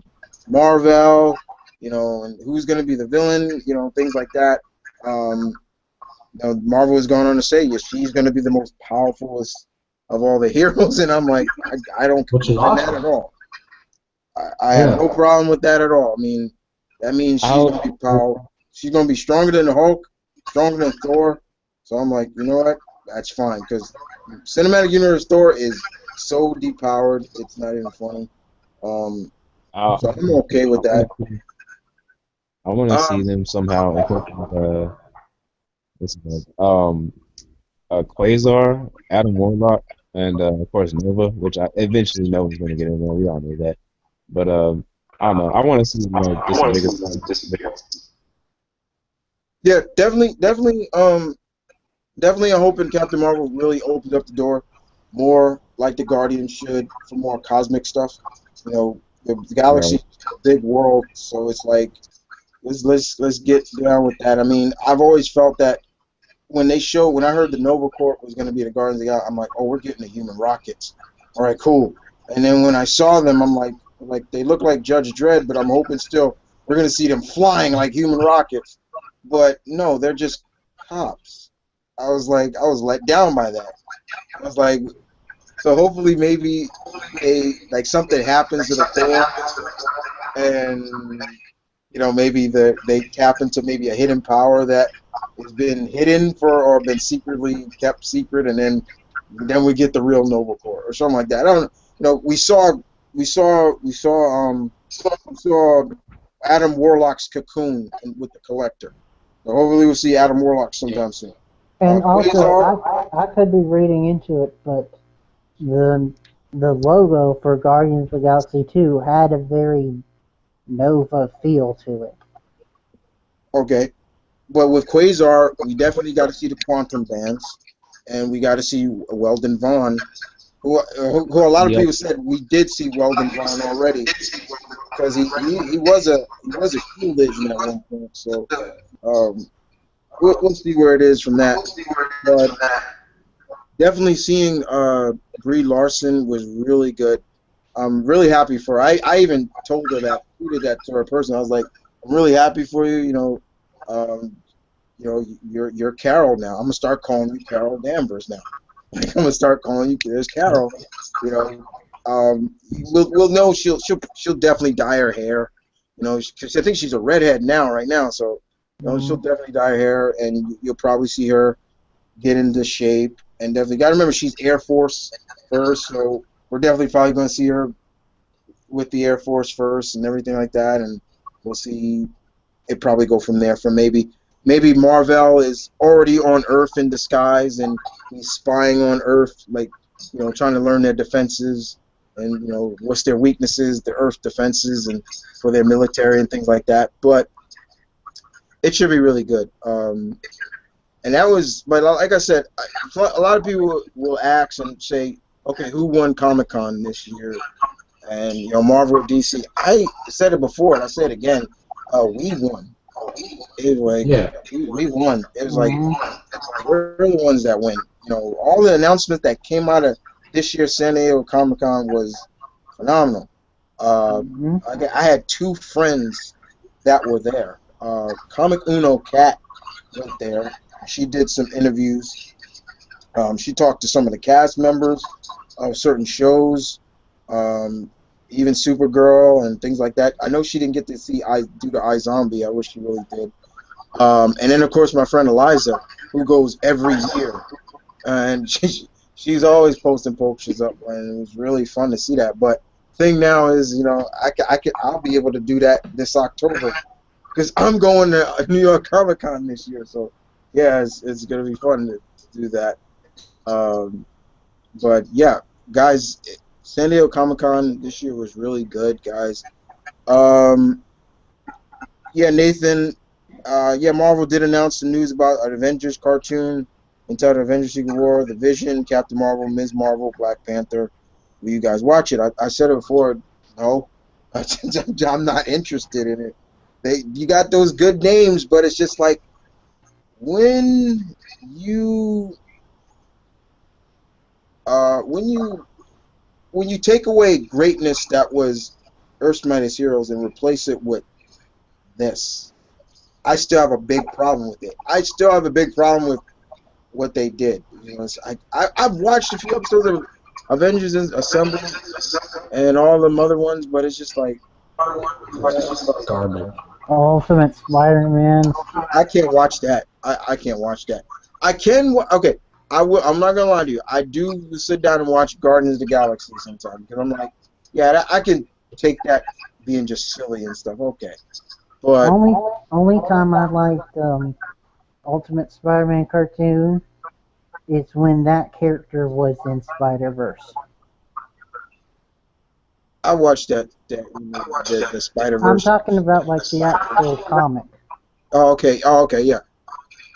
But Miles and Spider-Ham like interacted with him. okay. Your last question before we're gonna end this right here, guys. Is thoughts on Invincible? Mr. Emerald, yeah, What? I haven't read Invincible in a while, so I'm not sure what's going on with Mark. Last I heard, other member Jay, he was telling me about what was going on, and what was going on is that he's come back to Earth with his son or something like that, and he's his wife and everything like that. But I like Invincible. I think it's probably Robert Kirkman's other best series, um, besides The Walking Dead. But it is what it is. Oh, that was the other news. I knew there was something else I wanted to mention real quick. Looks like there's going to be another Turtles and Batman crossover. They're doing another one. They're doing another Star Trek and Green Lantern crossover. But Um, this one for the Green Lantern is more than the other lanterns. Like Saint Walker's going to be there. yeah, and for the Batman's Turtles crossover, it's going to be more of it's set in the Batman the Animated Series world with the current cartoon of the Turtles. It's called Batman TMT Adventures. Um, okay, I saw the silhouette for it. It's the classic Batman look, but the Turtles also. But yeah, I'm hoping they just do the Turtles justice and don't stroke the Bat cock and stuff like that and things like that. But other than that, guys, thank you for watching and hanging out.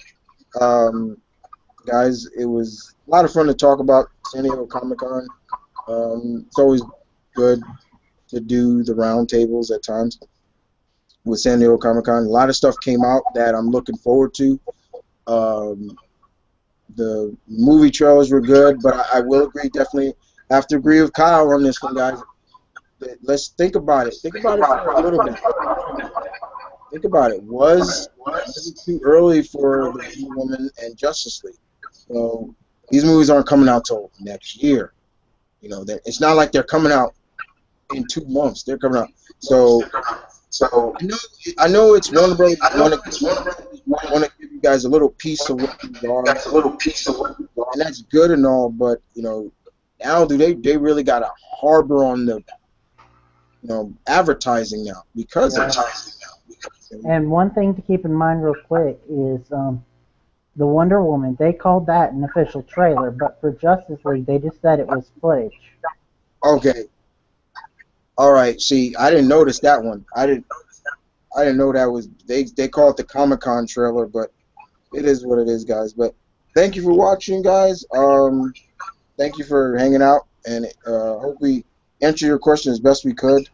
You guys take care, and we'll see you around. Take care, guys. See ya.